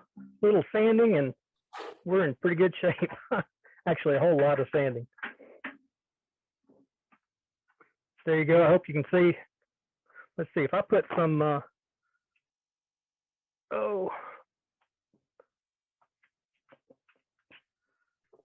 use a little sanding sealer and you'll be able to see the texturing, I think, as well as the grain. Yeah, that helps. There you go. I could put it up to the light, Doug, and look through the bottom. See how thin it is. Oh, around the, yeah, out here. Yeah, I it's saw pretty the thin. light coming through when you had it up, putting the finish on it. Yeah. Halo. Oh, it's got a little pinhole. Yeah, you can see it. Can you see there? Move it toward us. Yeah. There it is. Move it towards the camera a bit. And then tilt it towards the camera. Oh, that's cool. That's cool. There, a little more, a Hey, little that's more, real a little pretty. more. There you go. Yeah. There there's you the go. demo. Yeah. Oh, yeah. I thought I heard it get kind of thin and it did. Oh, yeah, you can see That's the light okay. through it. Yeah, One man, of the- that was one close. of the neat things. One of the neat things about that'd be using a- this construction pine is you can get it all over the place for nothing. You know, they're Well, that'd be a glad cool- you pick it up. Little clock. That'd be a pretty little clock. There you go. There you go. Hang it up there on the bias like that, 12 and 6. yeah. Absolutely. Yeah. I'll finish that out and see what it comes out to. It may end up being a clock. That's a good idea. Very good. Good job, Doug. Yeah, Well, thank you, thanks, guys. Doug. Appreciate it. I Awesome, appreciate you dude. showing the cutting on the, making it the same thickness all the way through that curve. That was instruction. Right, Doug? and the whole thing is going in. Too many people think about going across when they're doing this kind of thing. If you think about going in and checking, you can make this curve here the same thickness as this corner. I go to shows all the time and I see them where they got a nice thin corner and this edge down here will be an inch, inch and a half thick. Oh, I'm wow. thinking, good grief, just a couple more passes going down and you got it covered. But they don't do it. They don't know to do it. That's the problem. What size tool were you using? I'm sorry? What tool were you using? What That was size? a 1/2 inch bowl gouge. 1/2 inch? What Yeah. what cut you got on that? Is it 40? I knew someday somebody was going to ask me. And I've got an angle finder here, but I can't lay my hands on it right away. It's whatever my grinder is set at. I went to a gathering down in Georgia, and the fellow said, I set mine with, and he showed us how he made this gauge stick. He never measured, but he used this gauge stick so that his rest, his post rest, the pocket, was the same distance from the stone, no matter how worn out his stone was. And so I went home and I made a stick, and whatever that was, that's what I used. And that's what I have always used until just a couple of weeks ago. I got a CBN wheel. And so now I've got to come up with a new gauge stick because it doesn't have the stone like the ceramic stone did. So Okay. come up with a new way to gauge that. Okay. Good job, Doug. This is Mark Fillet. Hey, Mark, you just missed me showing your bowl that I got from Elizabeth. Trey, can you set me back up as co-host? I got kicked out.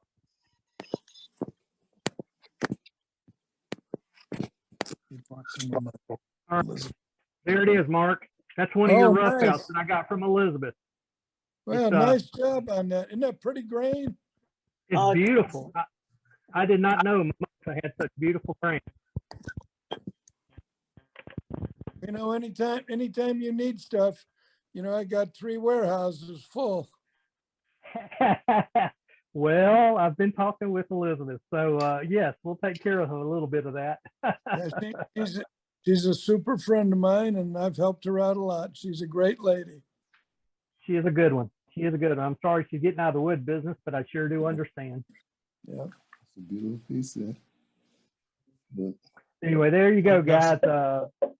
That pine plate, that's a simple thing, free,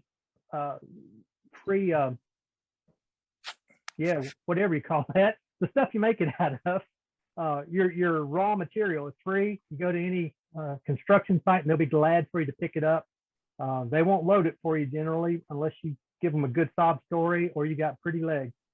But other than that, you know, for 10 or 15 minutes, you can fill your trunk up real quick with 2x6, 2x8, even 2x10s and 12. Just little chunks, but you can make a lot of nice stuff out of it.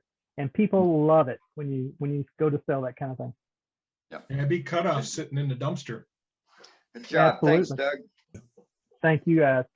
All right, folks, let's go to our second presentation tonight. Let's go to Gary in Oklahoma.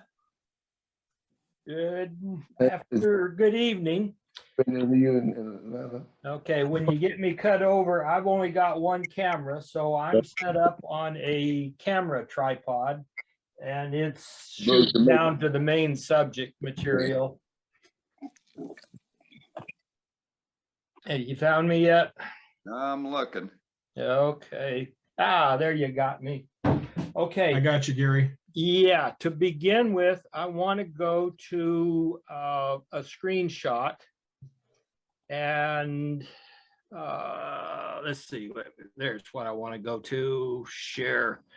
Okay, this is our website. Everybody probably has been there many times, and that's usually how you even get to the meeting. But if you go to video or articles, how-to articles, and then scroll down, you've got a couple of things. One of them is, as we scroll down, Tom, and he was on earlier too. I hope he's still on.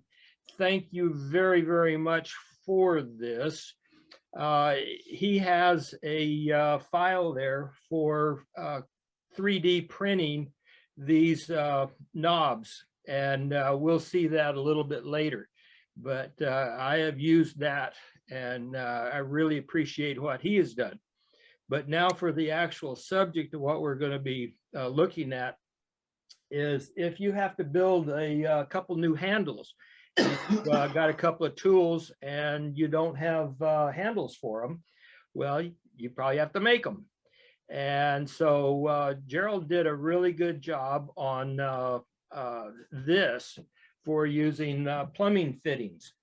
And in the actual one, he shows the actual fittings that are used if you're making a 5/8 inch or a 1/2 inch or a 3/8 inch handle for those shafts. And I have done the 5/8 inch shaft. I have not done the other two, and I'm not sure when I will either have the money or the need or whatever for a 3/8 inch. So I'm not sure when I'll ever be doing that. Okay, so you're going to just basically see my hands as we do most all of this.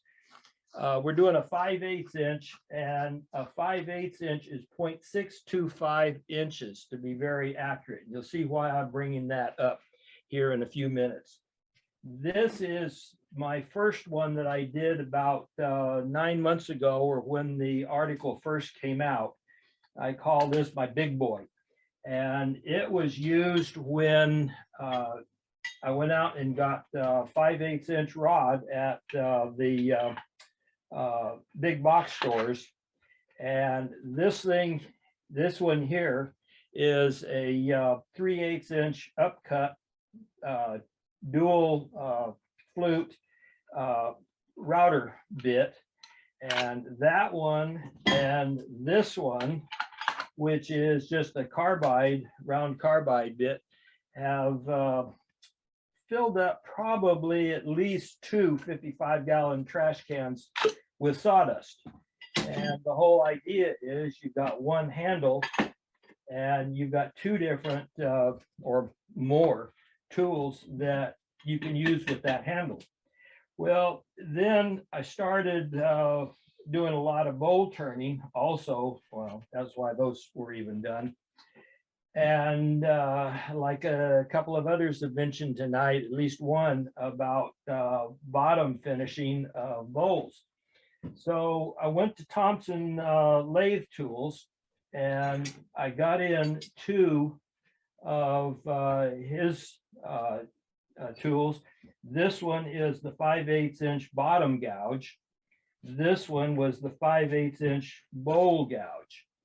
And so I was going to use those with this, but this is not something that you're going to use with a 24-inch handle. So I got to make some new handles. Well, that's when I started working on a couple new handles, and these I'm just finishing this week. So I went ahead and glued up a couple of 4/4 ash, and then turned the handles. And in turning the handles, you're going to design it the shape whatever you want. So you probably have lots of other tools that already have handles. There's going to be some that you may like better than others. So that was what I had designed these for. This one's a 12-inch, this one's a 16-inch. And I really have used this one already now yesterday, and I do like the size of it. And when you're turning it, you're going to need to have a ferrule up here for strength.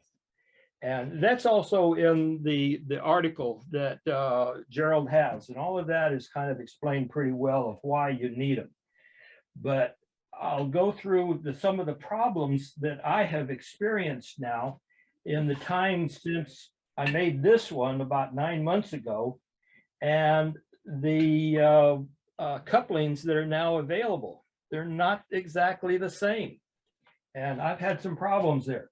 So these are some of the problems that I went through, and I'll kind of give some other little hints on what I had done.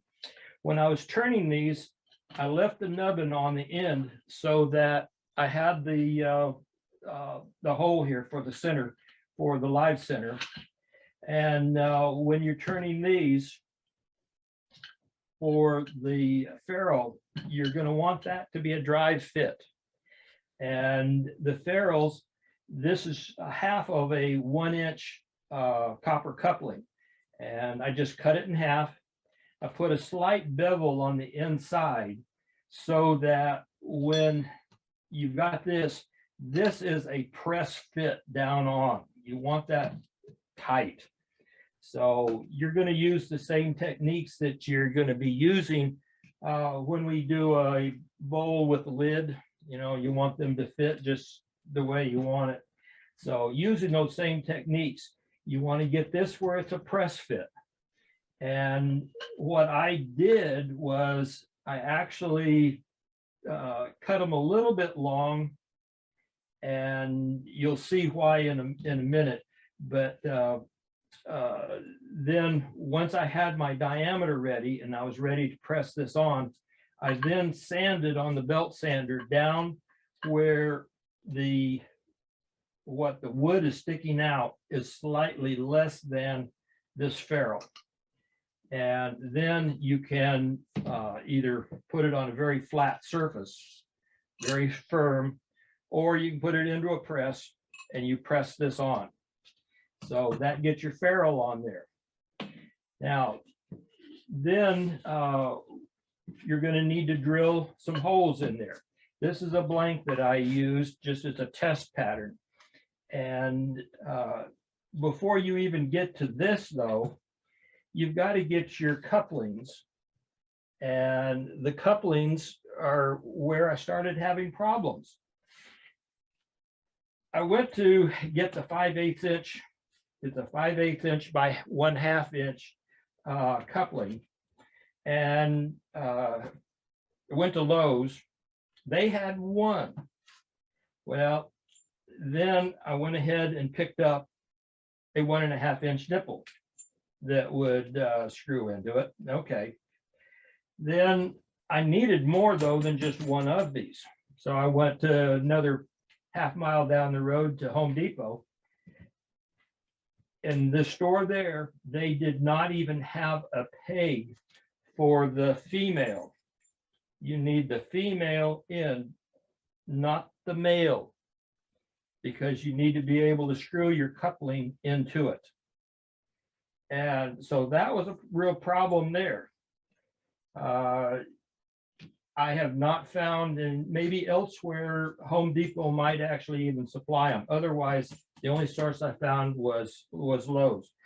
The part number for it, for anybody that is interested, the coupling is 877160.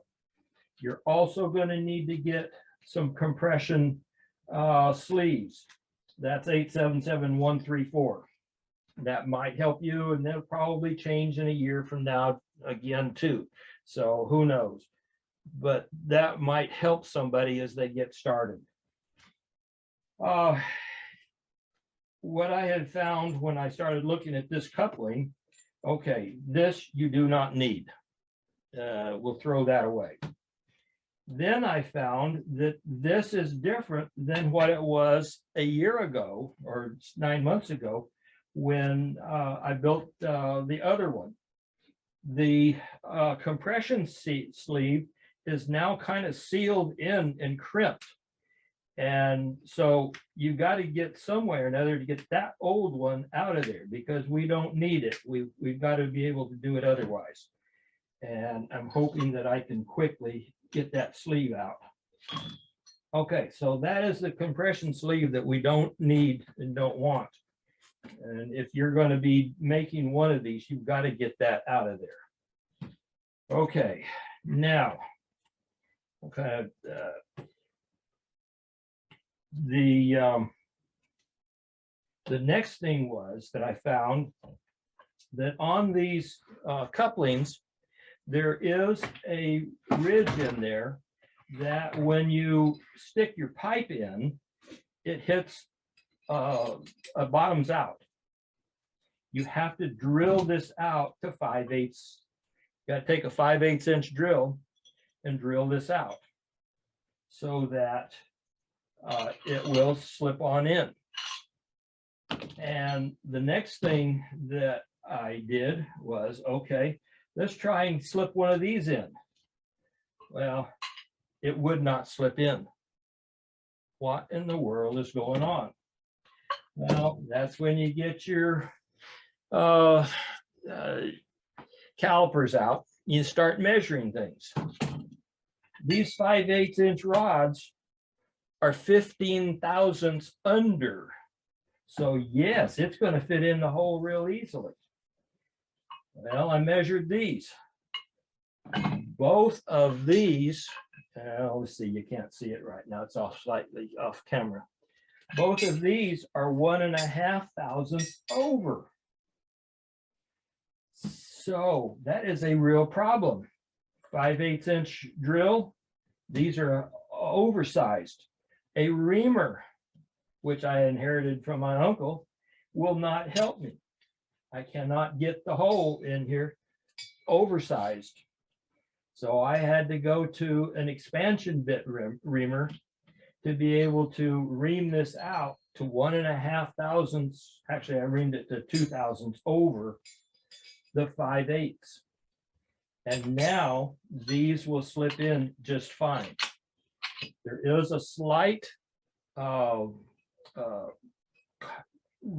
sleeve, well, call it, anyway, that you can bump up against, and it's designed that way. So now it will slide in and bottom out properly. So I guess the thing that one of the things I'm trying to convey is, before you get too far along, your actual tools that you're going to be designing for, get those, get them measured, because you could start running into these surprises just like what I did. And then you got to get to workarounds. Okay, now to be able to get the coupling into the handle, this dimension here on the flat is 1 inch exactly. And now Gerald talked about actually taking this down, and you could put this in a lathe, your wood lathe even, chuck that up, and you could use a file to file that down, or I put it in a metal lathe that I have and brought it down. But also Gerald talks about using a 1.5 inch nipple, and come on, get onto there. Okay, so sliding that in and then epoxying that in.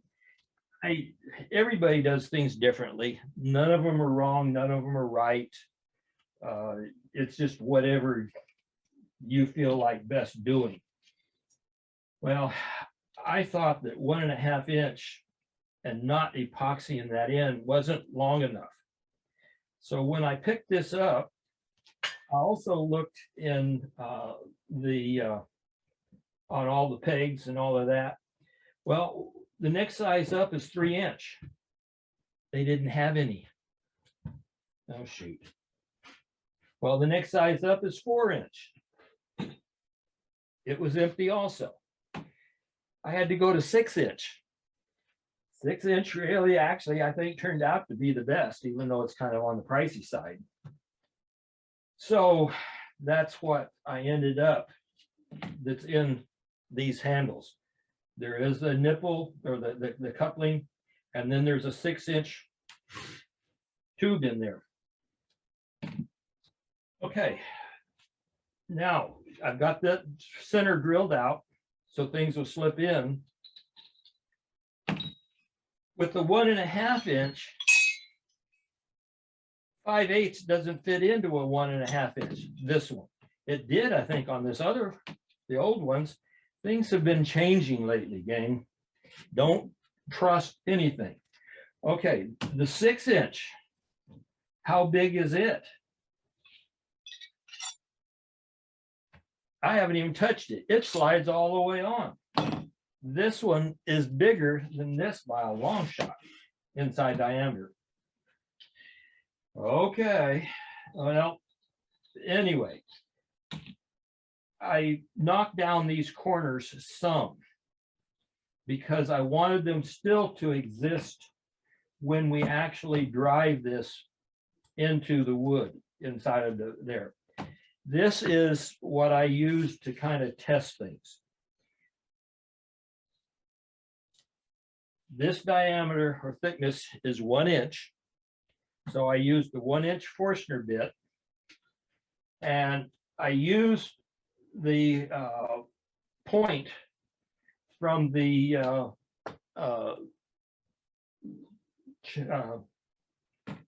bit that I had on the headstock to help center me in the actual end of the handle. You want to drive that for the thickness. Where am I? Here I am. This part is what is going to be here, is what's going to be driven inside of the handle. So you want to drive that first lip that thickness. Then, because of the rest of the diameter, I had to go to a 7/8 inch Forstner bit. I would like to have gone 1/32 less, but I don't even know if they make them. And if they do, I'm sure it'd be outrageously expensive. So putting this in a Jacob Chucks on the headstock, and then using this hole in the live center, I was able to this in the headstock here. This will make it a little bit easier. Maybe you can see it also. And then the live center in this hole. And then with the help of my wife, I'm holding this. So, and turning this at about 200 RPMs. I was able to screw this in and out, making sure we don't overheat the bit, and to where I got the hole all the way to the full depth that I wanted. Yeah, we had to do a lot of cleaning out. Anyway, oh, and another point too that's kind of unrelated. Anybody that is using these extensions for Forstner bits, you've got to watch what you're doing, because you're not going to be able to use an extension if the Forstner bit is 3/4 of an inch or smaller. These require something greater than 3/4 of an inch. You got to be kind of careful as you look at descriptions of the products on Amazon or wherever you're doing any shopping. So if you're using an extension, you got to be doing it greater than 3/4 of an inch. And 13/16 was slightly too small, so I had to go to 7/8 to get that in. Now, once you got that done, then it was just sliding it in, which you could, and then I just used a press to actually press this the rest of the way in. And once that was done, then this nub is no longer needed, and I just used that on the sander, belt sander, sanded it down smooth to where I'll do that one here tomorrow morning and smooth it down. So I've tried to hopefully point out some of the things that are going on with some of the hardware to where when you're going to make some handles, go ahead and get all of the types of tools that you're going to be using, because it may impact the fittings and how you work on that. That is pretty much it. Oh, and I found that going with this size of a tool, I'm sticking it in here because I've already got that, and tightening it down, that is firm. That's a good firm handle, and it really does work. On the 3D printed knobs, these, what I found even is this coupling, the shoulder on the coupling right here, where this slides up and over, is a different dimension. And that's one of the things that is good with the file that Tom has on the website, where if you do your 3D printing, you can go in and set all of your values to change the sizes of these. And it is really handy to have that, because if you're going to try and tighten this down just by hand and get that tight to where your tool won't slide, you're really going to have to tighten it hard. You might even have to go to a wrench of some sort just to put a little bit more pressure on it. So where with this knurled knob that he has, you can really cinch that down real easily. Okay, that is all I have for there. If there are no questions, I'll move on to roasted wood. I did some work on that. So first off, are there any questions or comments on what I've kind of shown here? I got No, I one. don't think so. Well, Brenda, go ahead.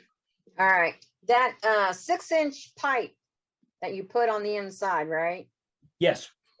Is it necessary to have 6 inches, or would it be No. possible No. to cut that in half and made two tools with it? Cut it in half, and you mean like a 6-inch and cut it in half and use half and half? Yeah. Yes, you could do that.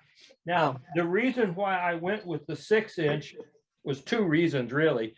One, they didn't have them. They were out of stock right now, right? You know, the COVID and all of that.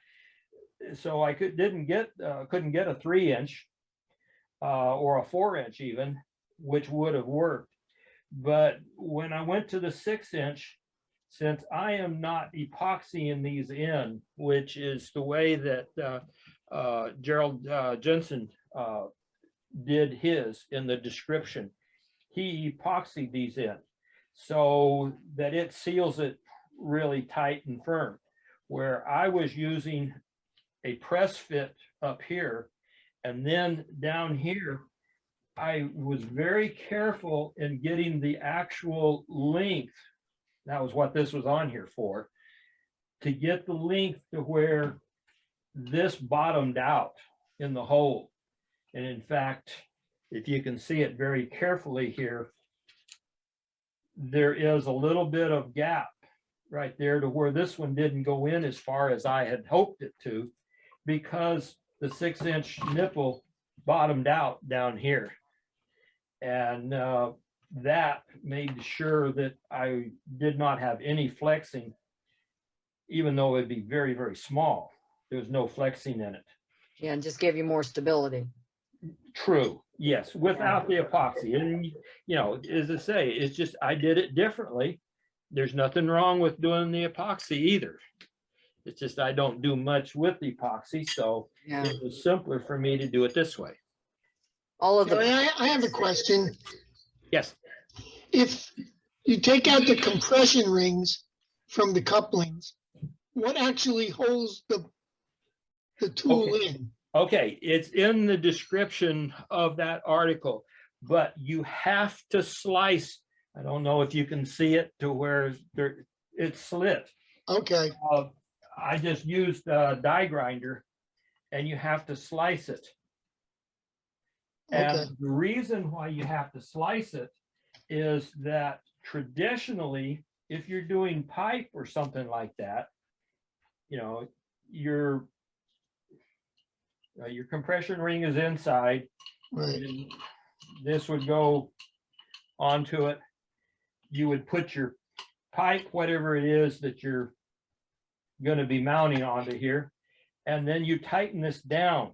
And what that does is it crimps that compression ring around the pipe or the tube or whatever you've got, and it forms a airtight, watertight seal. I realize that, but I didn't see you put the ring in the nut. That's what I was asking. Well, yes, I'm trying to go pretty fast to where in reality, okay, there's going to be the compression ring with the slit goes into the nut. And I've got the nut on there.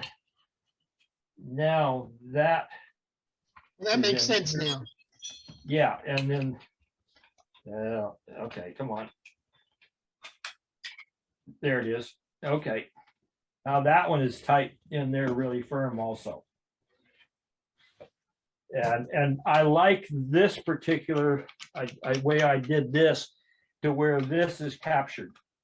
And Tom has actually modified his to talk about doing this. He had it on the other side, and then you would glue it on, and that's okay. But I just thought, well, I could turn it around, increase the size of the hole on this back side a little bit, and now it's a captured ring.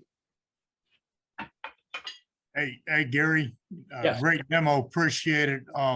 A point that some folks may think about making handles. I've made a couple for my homemade tools. You can use your lathes as a press or your drill press as a press to put these compression rings and ferrules and things on. True. So just in case somebody hadn't thought of that. Yes, yes.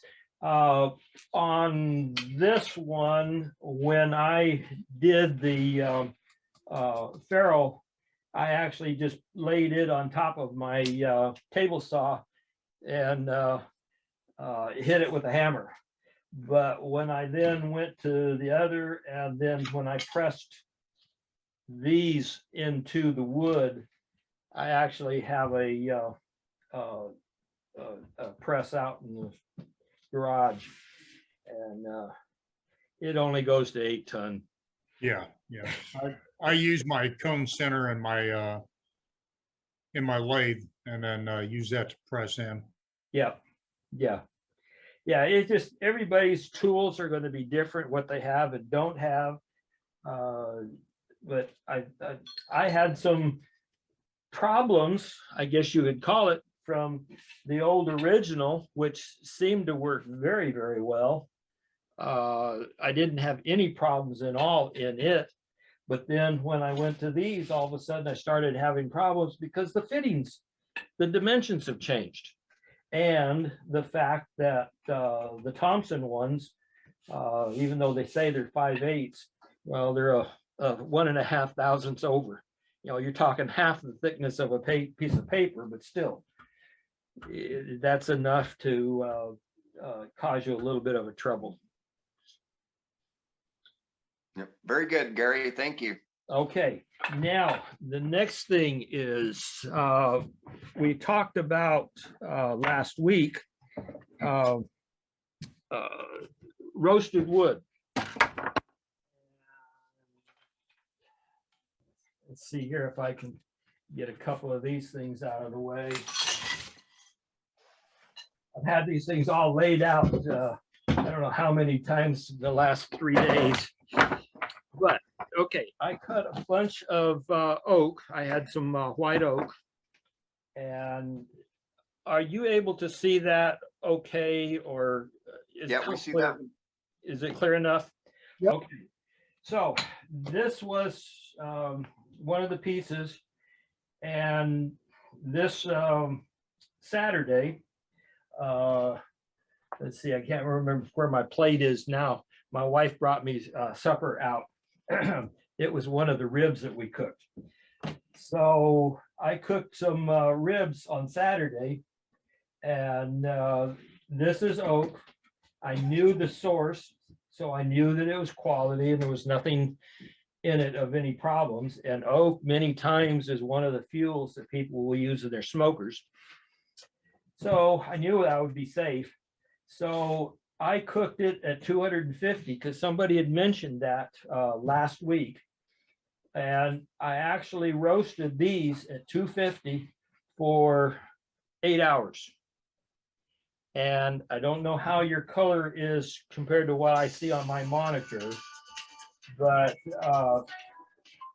the smoking, this is my wife, she's running out now. Somebody's calling her on her cell phone.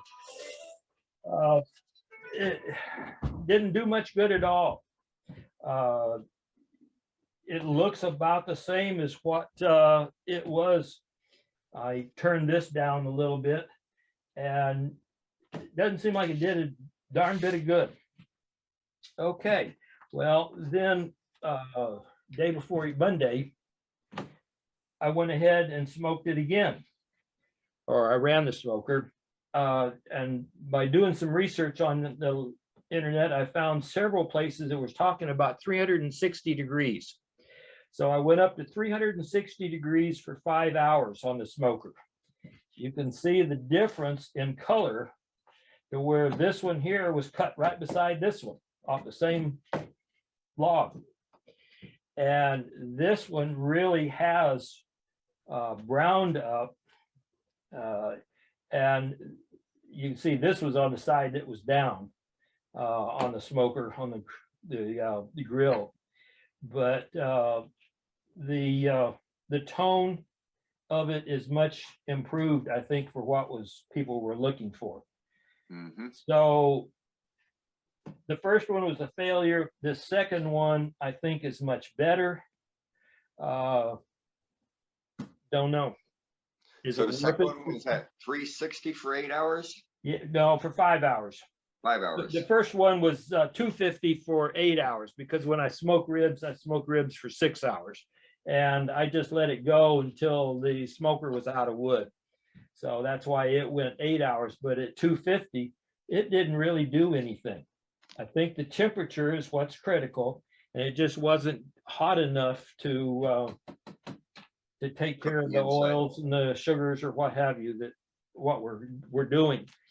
But at 360, this was just for 5 hours, and it got a whole lot darker. The grain is much, the porous areas are more defined. So I don't know if we would need to go longer yet. There was a lot of discussion that I read about, well, going to 360, it could catch fire. Well, at 360, I'm not sure what kind of wood, but there may be some woods that would catch fire. I don't know.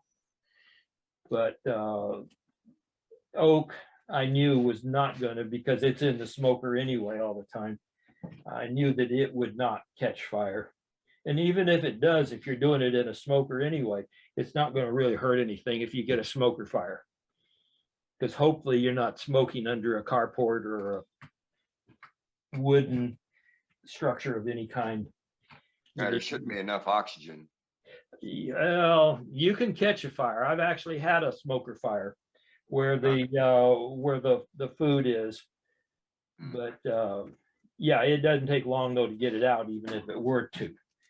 But anyway, did anybody else this week experiment with it? Because that's kind of what I was doing on this. This was my experiment. Did anybody else do anything? No, but just an FYI, you're looking for flash point, and that's when ignition it can start. The flash point for oak wood is 572 degrees Fahrenheit. Yeah. Or 300 degrees Celsius. Yeah. So as long as you follow that, you're fine. Yeah, so that's what I figured. They talk to where they almost seem like they want to scare you about anybody home doing it. So there may be some woods that the flash point is down around 400. I don't know. Hey, Gary, Yes.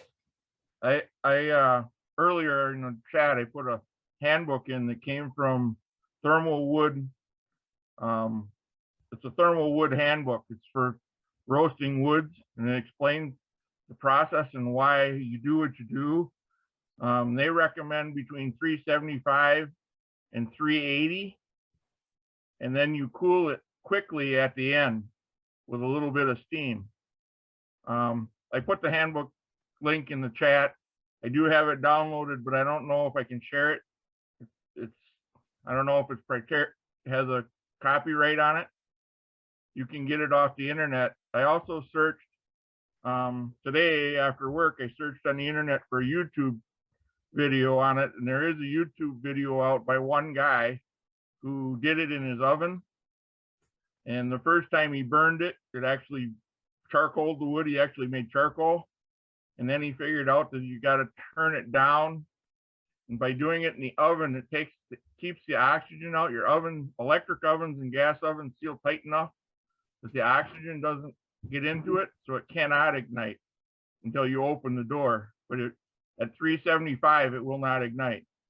Right. And yeah, like she said, the flash point's over 500.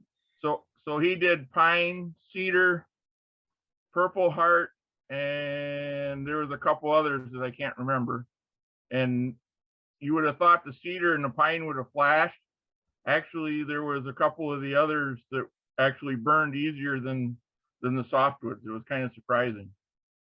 Yeah, and I figured that oak is one of the woods that you use for smoking, so it would not even give you off flavors to use your smoker later on. Right. Yep. Or even your electric oven if you wanted to be brave enough to do it in your kitchen, because it does get a little smoky when you open the door. Yes, and depending upon the type of wood, you might impart some flavors for cooking later. Right. Yep. So take a look in the chat, see what you guys think of that handbook. Next week I'll try to get the link for the YouTube channel and put it in the chat too. Thank you. Right on. Thanks, Scott. Yeah, I was just trying to get some more discussion going. That's all. No, it's great. I'm glad you tried it, because I'm here in a cold climate, so I can't use my smoker at this time of the year. Well, it was 50 outside today here in Oklahoma. Our high today was 31, and we thought we were having a heat wave. That's definitely an improvement on that white oak grain.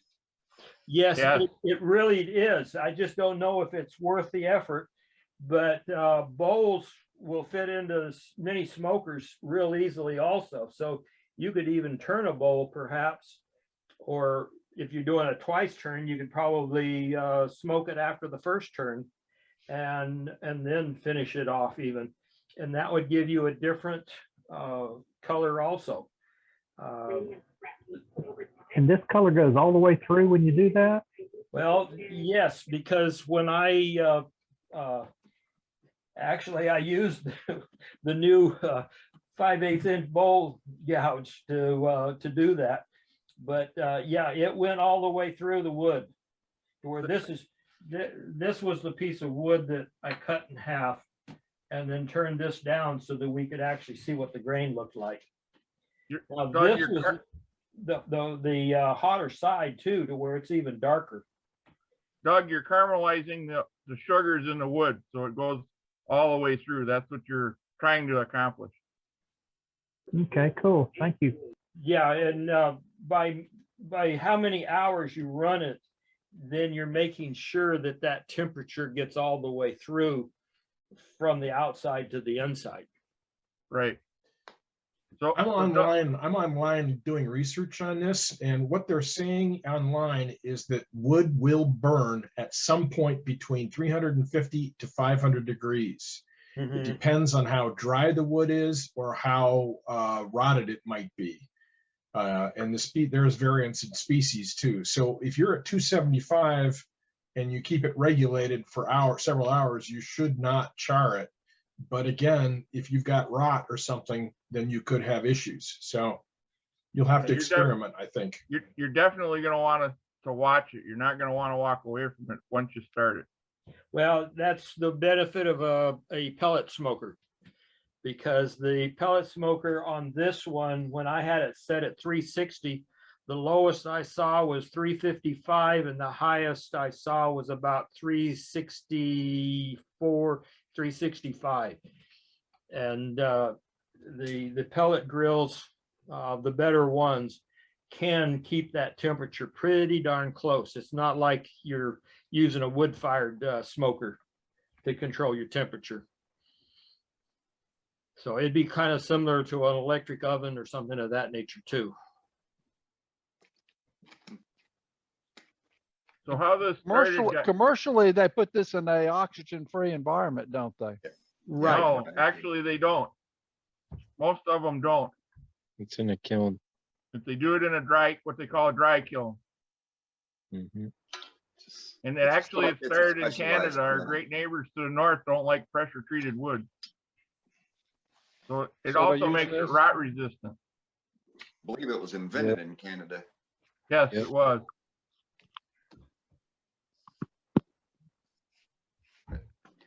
For Doug, if he's on, just as a real fast item, Doug had mentioned that he got his laser. Oh, I'm watching. Okay, okay, you might have seen my email earlier. This is a 14-inch bowl that I have that is the family popcorn bowl. And it's the biggest bowl that I had turned.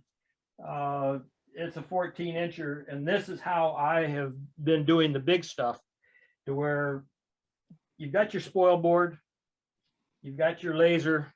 This particular one is the Atom Stack A5, but Doug has one that's very, very similar. It'll do 15 inches by 15 inches. And I have two spoil boards. One of them, I have a hole cut in the middle of it. And I just raised my bowl up to it. And this one was engraved some time ago, but that's how that you would set it up to engrave it. And then Doug, this is also the air assist when you're actually carving something of going real deep or anything like that. And, this is something that if you're cutting, this is the 5 mil, and I cut my granddaughter's name out of it. Well, anyway, you can even do things like that. But if you do that when you're carving, you've got to make sure that you have another piece of wood underneath, because as it will cut through, the laser is going to go down, and it won't cut all the way through on the same pass. Like this one here was 10 passes. This back one was 20 passes. And it depends upon speed and everything else too. But so what speed and what power? I'm sorry? What speed and what power? This particular one was 10 millimeters, and it was less than 20. And I think I was running at 100%, and it's a 30 watt. This one here, I cut, it was 15 millimeters on the speed, and it was right at 20 times. But like tonight, when Doug was doing, or you know, you had that flat spot and you wanted to do something with it, you could even cut something out like a name or anything else like that, and then glue this onto the bottom of the inside of that bowl even. It's just ideas. But I do it mostly for my signature. Yeah, I just finished putting my logo on the bottom of the vase that you all helped me with tonight. Yeah. Well, So good. I can show you how I've got mine rednectified. It's definitely not as professional looking as yours right now. Well, But it's I grew up ideas. playing with Lincoln Logs, so There you go. Yeah, it's all, everybody's is different. And if you take an idea from here and an idea from there and you make it work for yourself. Right. We're wood turners. Yes, that's how it turned out. man, that's nice. That's nice. That looks great, Doug. Thank you. That we can definitely say that was a whole Worldwide Wood Turners team effort. Good job, Doug. How many? What was our maximum people on tonight? I think we're at 81 now. I saw 97. 97. So I'm gonna tell Sergeant Estrada 97 people made this bowl for him. Well, I was waiting because I think we were under 97 different ideas of how to do it though. Oh, okay. Don't you have to have the number of participants plus one? Yeah, that's probably true, huh? True. But then some of us changed our opinion on how to do it too, so there's more than that. Well, that counts as 2 or 3 then. All right, I'll tell them we definitely broke 100. There you go. There you go. Let's be conservative. Yeah. Hey guys, I threw in the chat the place where I seen the video on how to roast your wood in an oven. Good, I'll go look at that too. That's it from Oklahoma. All right, that'll work. Thanks, Gary. Really appreciate it. Thank you. Thanks, Gary. Thanks, Gary. Yep. Thank you. Thank you. Thanks, Thank Gary. you. Thank you.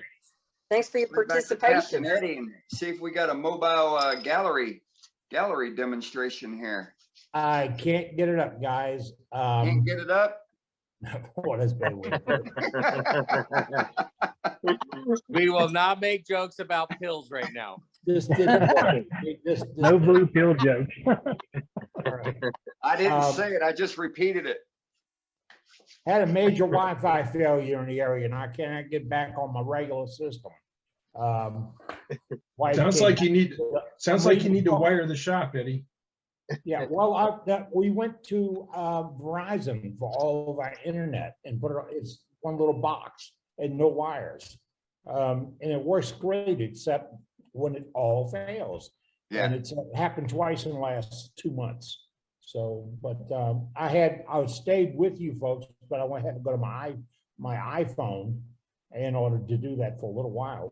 I said, boy, a lot of interesting things tonight. I wish I could show you the gallery, but hey, we always have next week. We do that. Yeah, we got next week. Yeah, we do a lot.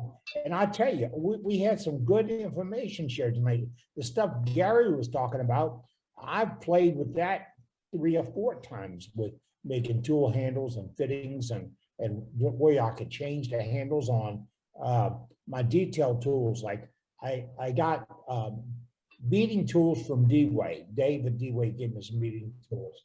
And they're all the same shaft size, but the cutter head is differently. And I got to thinking, do I want to tool them all? No. I went to the hardware store just like Gary did and started playing with fittings and came back with the one that I can change them out on. Unfortunately, that got a little wet. I'm going to remake the handle, but the hardware's still there. I can burn it off and slip in another one.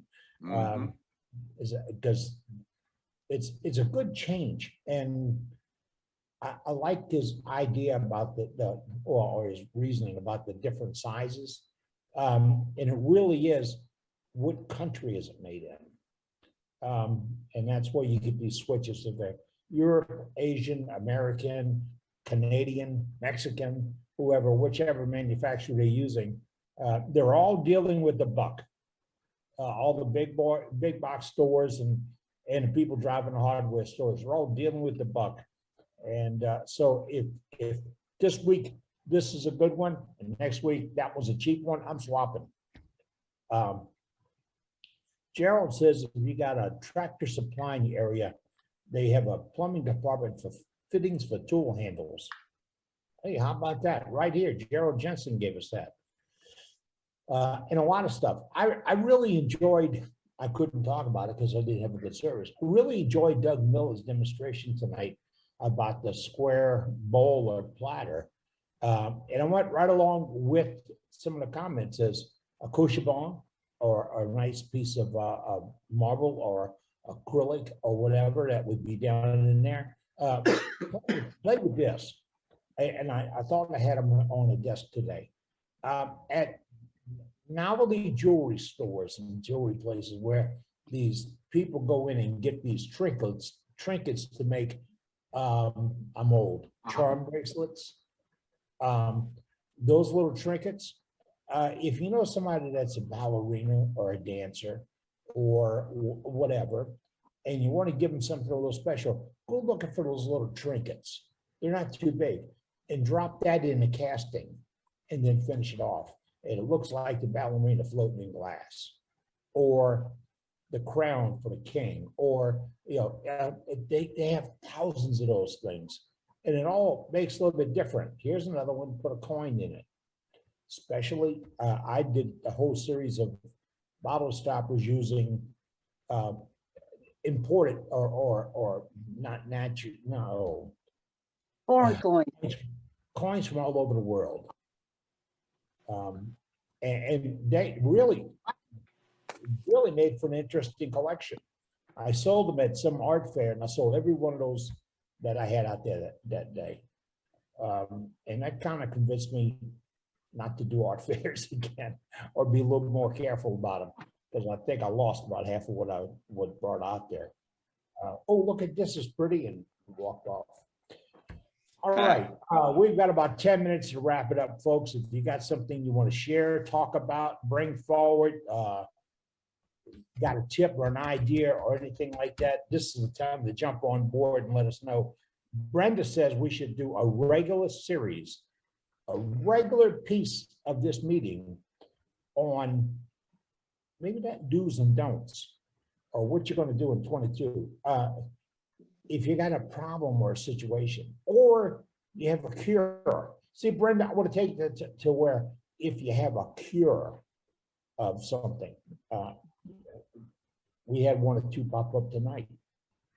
And you know, look what Doug was using, the bottom gauge thing to figure out that he was going to pretty soon be able to read the paper through that bowl. And Doug, let me make you feel better if I can. Cade calls that thick work. If you can't read the paper through it, it's thick. That's just Cade, you know. Right. And we know when it gets done, it's like craft paper. So, Tim Hatch is asking about a bandsaw blade repair jig to repair broken blades. I had one of those. Well, it was the welder. I had the welder that did it. They were spot welders, right, Eddie? It was like a spot welder. It was like a crush welder. You put the two pieces in, line them up, and it's spot welded. Handle down, and it was done. And then you ground off the bump. That didn't make it through one of my divorces. They just, you know. Yeah, silver solder wouldn't be strong enough. No, and you have to flux it. You have to clean it up, and really, it's all preparation. The whole process is 10 seconds, but the preparation, if your blade is, one on to you got to work over something where the blade can drop properly. Mr. Jack does it down here by, pardon me? Has to be annealed as well, doesn't it? So it'll bend. Yeah. Well, the welder did the whole thing for me. I don't think. Yeah, I understand it's got to be grounded opposite 45 so it overlaps, weld it together, and then anneal it, which not a big deal. I've got propane and acetylene. I'm just looking for plans for a jig to put it together. Did we pop up with that? We come up with everything else. Let's see what we can come up with. C-clamps on a vise. I bet there's one on YouTube somewhere. Yeah. Yeah, I'll look. I just wondering if anybody else repairs their own blades or not. Well, if you find it, let's put it in the chat, folks. Some of your I bent one and I fixed it with a hammer. and wood pieces. And, you know, and then ground off the bump a little bit because it was kind of, and it's running. So I Some just of your find new older one. metal bandsaw had welders on them. Yeah, that's what I'm talking about. Yeah. Yeah, I don't know what models or anything, but my dad had one years and years ago, and I used to watch him weld several bandsaw blades together. I don't even remember much about it, but other than seeing him do it. It was just a spot welder.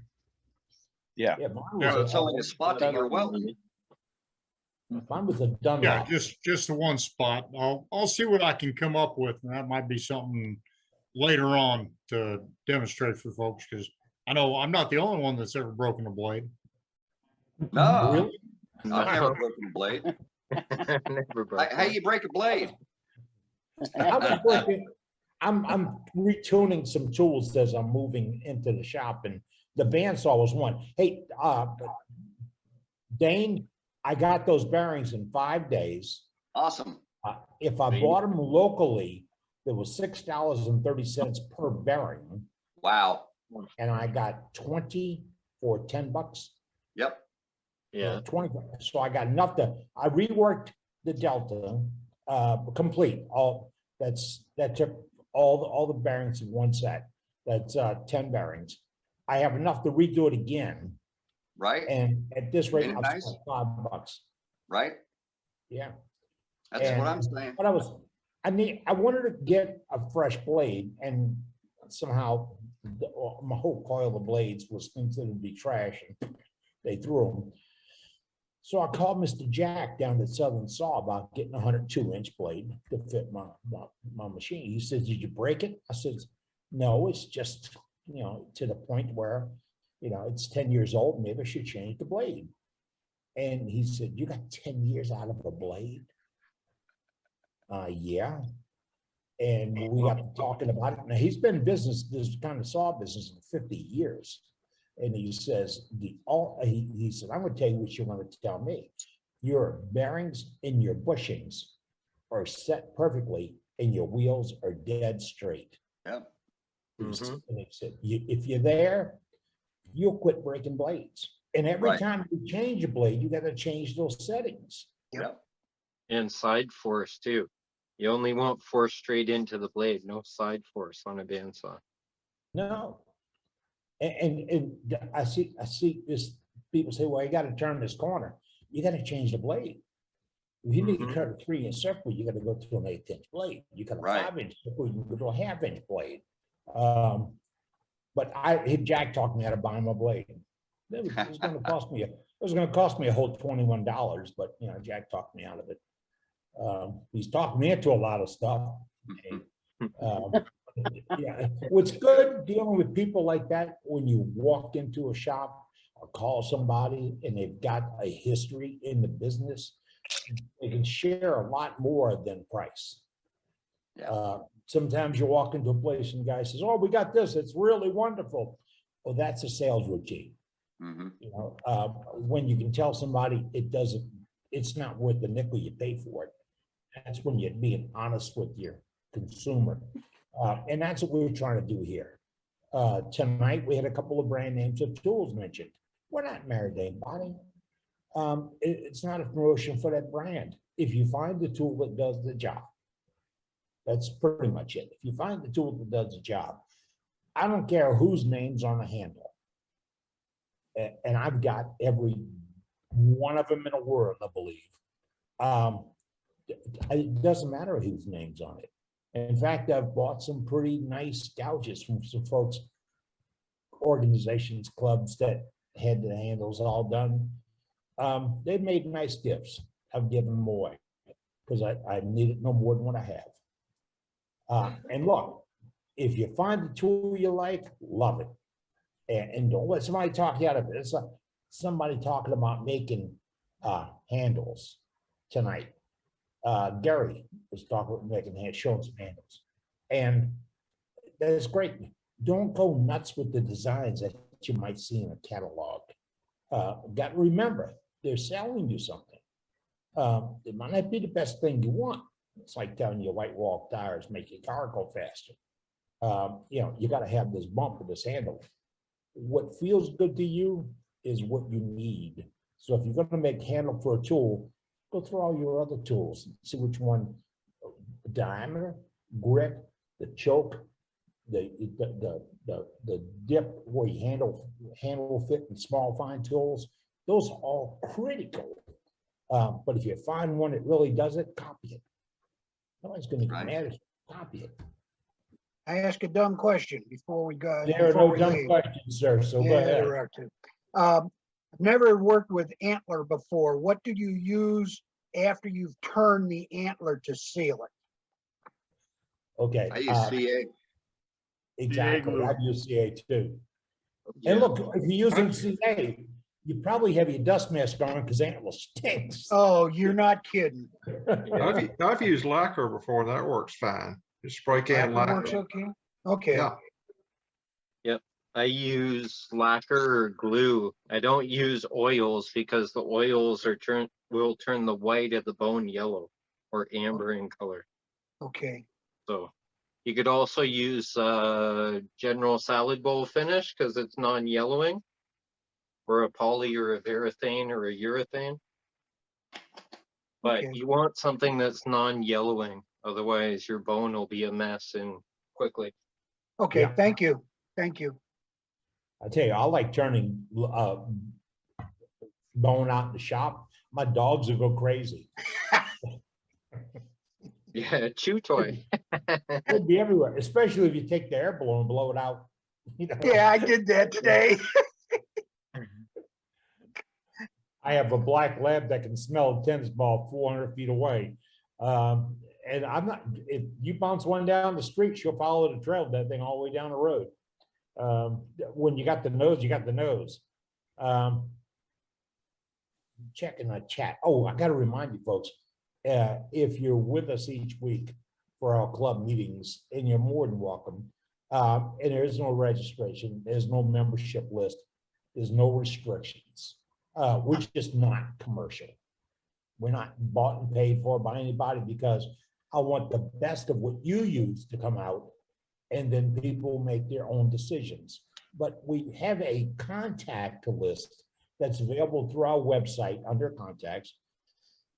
And if you go there and click on it, the instructions for how to get it are placing our list bot proof.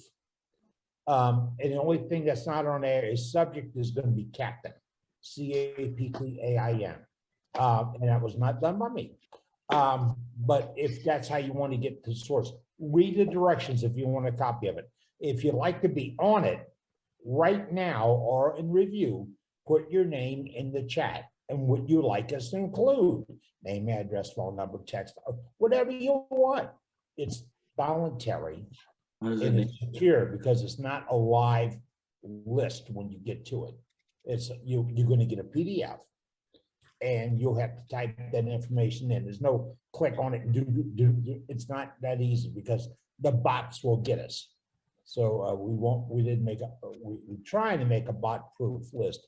That's our webmaster, our master webmaster, Dave Rhodes does. And he is recording this right now.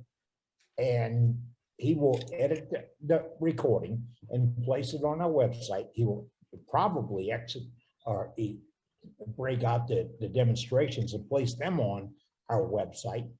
He will put a copy of the chat without the details, without the names and addresses and all of that on it.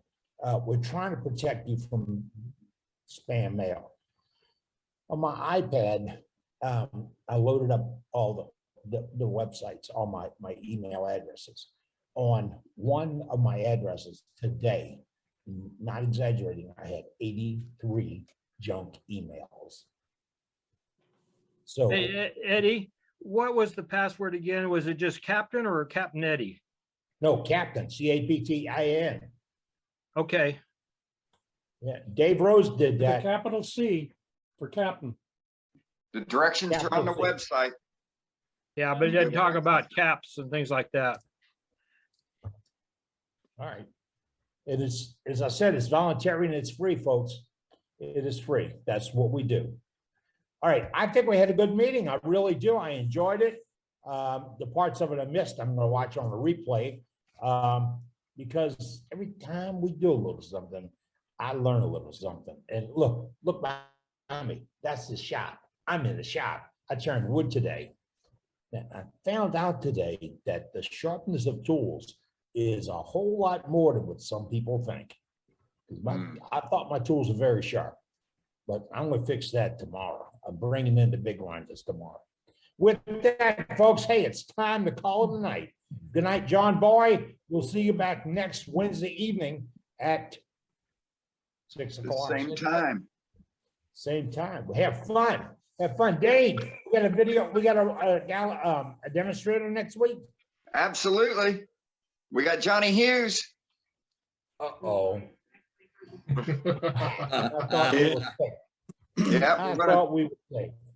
We're gonna mess up But the you know, the place. bad part about that is he's gonna team up with Trace to do it. All right.